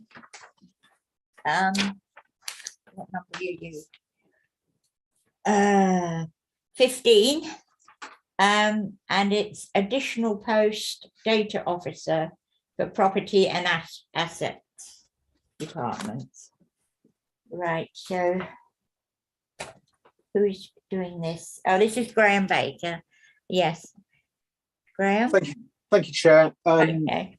We've always been aware that data is an important tool in the delivery of the property and asset management service. And it's essential that such data is accurate and meaningful and provided consistently to the client team. The importance of the data is paramount to service delivery. Data is an asset to us, and it should be considered as one of the most important tools we have within property and asset, and possibly the whole of housing, because it's unique in its detail and context, and it can be used to ensure that we're remaining relevant and viable. We're monitoring performance delivery, and it can also be used to drive improvement. It will inform future plans, short, medium and long term, and inform financial planning and management. For us in property and asset, it serves as an integral part in the management of our current performance and contracts and forms of our asset management approach. We're aware that the social housing regulator has called into question the integrity, accuracy, or even availability of registered providers' data, as evidenced under health and safety and shortfalls in compliance evidenced in the outcomes of the Grenfell Tower inquiry, leading to the introduction of the Building Safety Bill and Social Housing White Paper. We have therefore identified the need for a dedicated resource to be able to produce, validate, and manage such data effectively within the team. Our housing systems team and our data analyst provide a considerable amount of information, but we would like a post specific to property and asset, as the requirement for data is becoming increasingly important on a day-to-day basis. It is becoming increasingly apparent that there is a reliance on good quality, accurate, timely data to effectively support the management and delivery of all our contracts and service plan ambitions, which we believe supports a standalone role that's dedicated to property and asset management. At present, the existing surveying team is expected to carry out all this data management, and it's taking hours and hours out of the team. And at present, with our resource issues, there is insufficient capacity to carry out these tasks and also manage and deliver all the other sort of service tasks, projects, and just keep the service running effectively. Thank you very much. Thank you. Does anybody wish to speak or to ask questions? No? Good. We'll go straight to the recommendation then. And that recommendation is... Sorry, Chair, to interrupt. You'll get sick of me. No, you're doing fine there. There has been a slight rewording of this recommendation, simply so that it's actually split into two parts. Again, they both effectively are recommendations to Cabinet, as HRB doesn't have the decision-making power itself. Right. Would you like me to read out the revised wording? Yes, if you read the recommendation. Okay. Thank you. So the revised wording for the recommendation is: the Housing Review Board, firstly, recommends to Cabinet the creation of the additional post of Housing Data Analyst and provide accurate, validated data in relation to a variety of work undertaken by the Property and Asset team. And secondly, recommends to Cabinet to recommend to Council the additional budget of £40,000 to provide the post of Housing Data Analyst for the Property and Asset team. So essentially recommending the creation of the new post is the first one, and the second one is recommending the additional budget of £40,000. I think you could probably take both recommendations together in terms of a vote. And again, I mean, if you'd like to propose that from the chair, or if you would like to ask for a proposer and seconder, that's entirely up to you. Well, I might as well continue proposing these things, seeing as I've set a precedent. Yes, can we have a vote, please? Green tick for yes or support. Oh dear. Yep, green tick for yes, red cross for no, and raise the hand for an abstention, please. My age is telling. So, Chair, we have 5 green ticks, and that's the revised recommendations carried forward. Thank you, Alethea. Right, so we are now on to agenda item 16, which is the use of external consultants. Am I right? Yes, thank you. So it's agenda item 16. Thank you, Chair. I think that's me again. Oh, is it? Sorry. No, that's all right. Fed up with me soon. At present, within the property and asset team, we have 14 vacancies that span across all areas of the service. In summary, we have 1 managerial vacancy, 11 surveyor and technical officer vacancies, and 2 administration posts. On a positive, 1 technical officer and the 2 administrator posts have been filled in this past week, and individuals will be joining the team in July. Plus, we have offers out for the manager post and 1 surveyor role, and hopefully they'll breed success, but obviously we're waiting on the decisions on those. The recruitment of surveyor and technical resource remains a real challenge, and at present there appears to be little likelihood that the post will be filled anytime soon. This in turn is impacting on the ability of the team to deliver the core services, reactive repairs, voids, cyclical servicing, as well as the numerous planned works projects, all of which we've been discussing earlier in this meeting. To maintain the service and deliver on our targets, we would like to explore the use of and engage external consultants. Our proposal is to engage with a consultant framework provider such as the Southwest Procurement Alliance. This provider has numerous consultancy frameworks with specialists on them. They've all been through exhaustive and robust procurement processes, which provides an easier route for their engagement. We can have two options, either a direct award to the #1 consultant on the framework, or run a mini competition with all the consultants on the framework. It has, of course, always been our preference to self-deliver our projects, but it is not at this time due to lack of resource. It's not possible. We therefore need to explore these other options, and in this case, we feel the use of external consultants is a reasonable request. Thank you.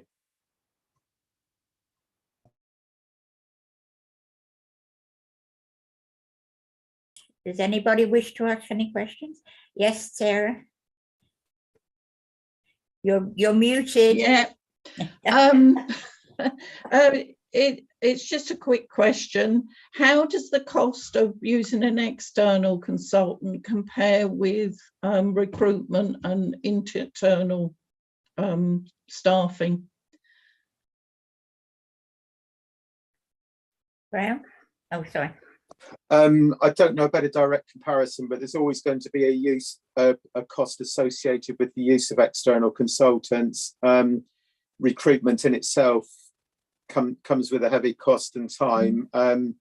This is more really about maintaining service delivery, that we need to explore options to maintain a property and asset management service delivery. I don't know whether John or Amy can comment on the costs more, or Rob Ward if he's still here. Amy? Yeah, thank you, Chair. Yeah, so what we can say, as Graham refers to, is that these procurement frameworks that have been set up are excellent. We've used them in the past. The sort of back work's already been done in terms of the value and the competitiveness. They run mini competitions, so they really have the ability to drive the prices down. So we have confidence in relation to going through the specific buying groups that Graham's suggesting for this. This is a route that many other providers, they put all their works out in this way through these procurement groups that are set up. We have favoured self-delivery, as Graham has said, over the past few years, but because of the market conditions at the moment, it's viable for us to go down this route. So there is a lot of there's a lot of due diligence, there's a lot of work that goes on behind the scenes in relation to the procurement groups. It's all transparent, it's all visible. So all of that pricing information and everything we're able to see very clearly as well. So I guess we're not directly answering your question there, but what we're saying is that there is a lot of confidence in the groups, in the procurement buying clubs, the power that they've got. And yeah, I understand completely why you're having to go down this route. Do you think that how often will it be reviewed, and do you foresee that maybe in the future you'll revert back to using internals? I think we need to keep it under review. We just don't know how recruitment is going to go, and that's obviously a journey that we're on. It's very unpredictable, so we need to see how that goes. It's also a good opportunity for us to use some of these groups. Often timescales are much quicker to be able to turn some of this stuff around where the framework's already set up and we can directly award off them, as Graham's mentioned. It's a very quick way to get work out, and that's also why we've suggested that some of the overlap or some of the work that comes out of the stock condition survey, this is an excellent route to take some of that work also. So it may be that, once we go down this route and we get a bit of a feel for it, that actually we prefer to do it this way for certain parts of work. I think it's something to keep under review as we go forward at the moment, but it's certainly a solution, as Graham has highlighted, to the current problem that we're in at the moment with trying to recruit those surveyors into the team. Okay, thank you. Thank you. Rob, you wanted to speak? I just wanted to ask, have these vacancies always been available and people have left, or are they vacancies that have just become available because of growth or something?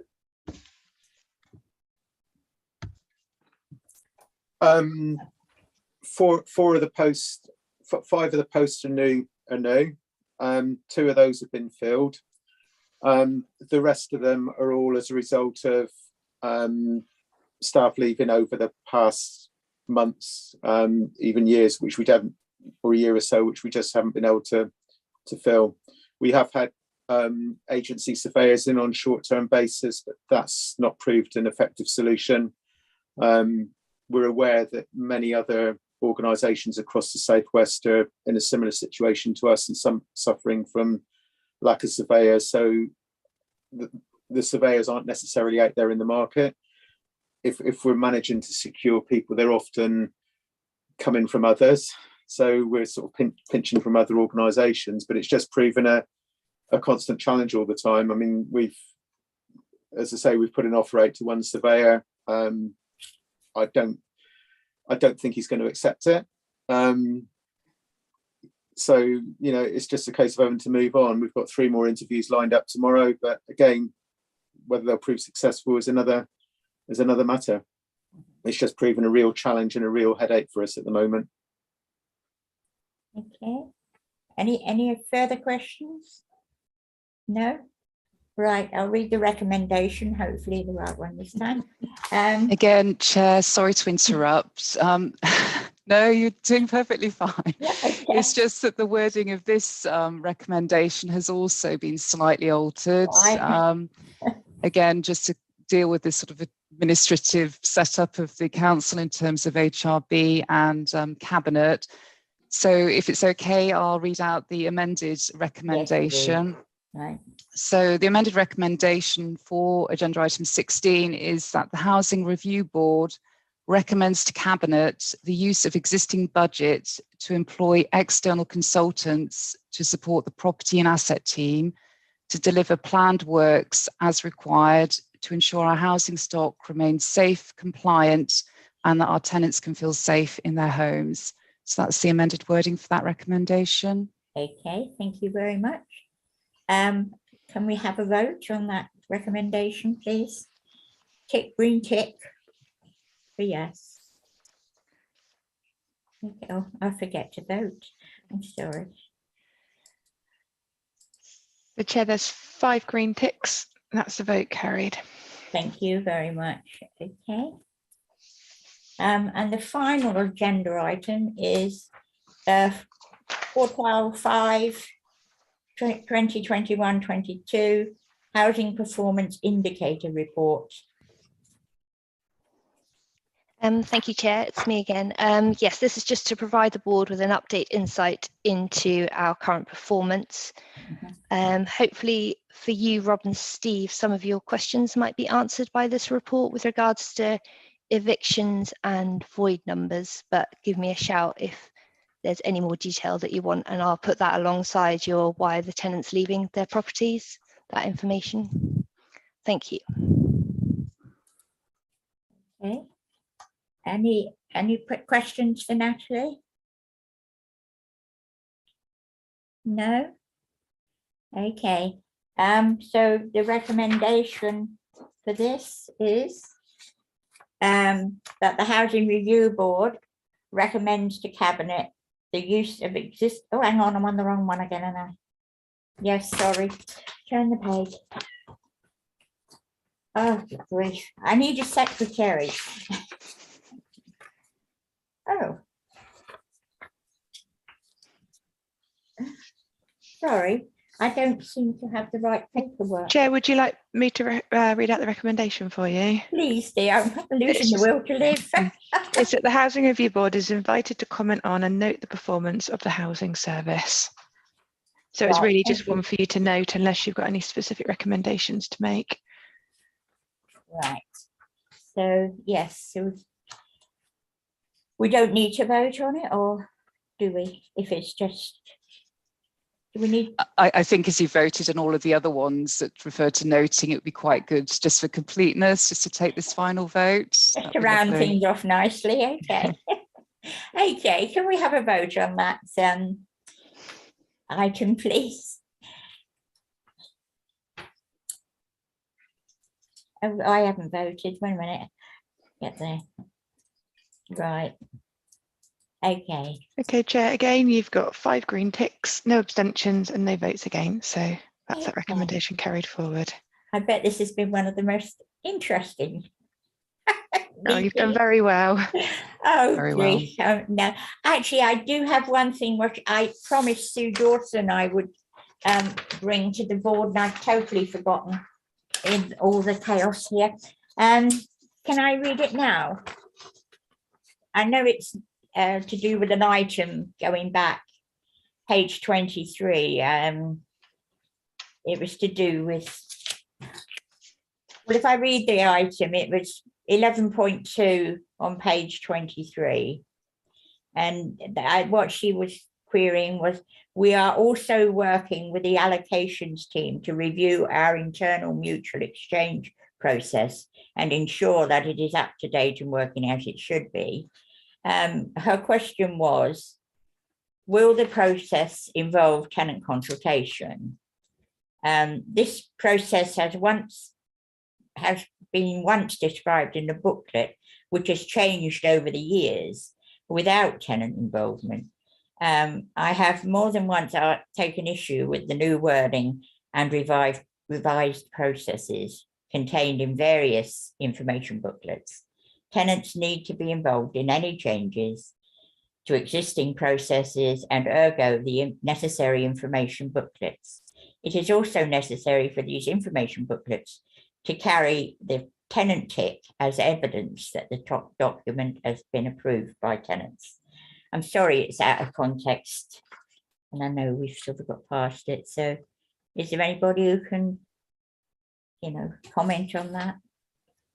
So we support those comments. It's something that's desirable. We always like to consult on these things, and as you say, it'd be great to have the tick on it to say that tenants have reviewed it with us. So that's a yes.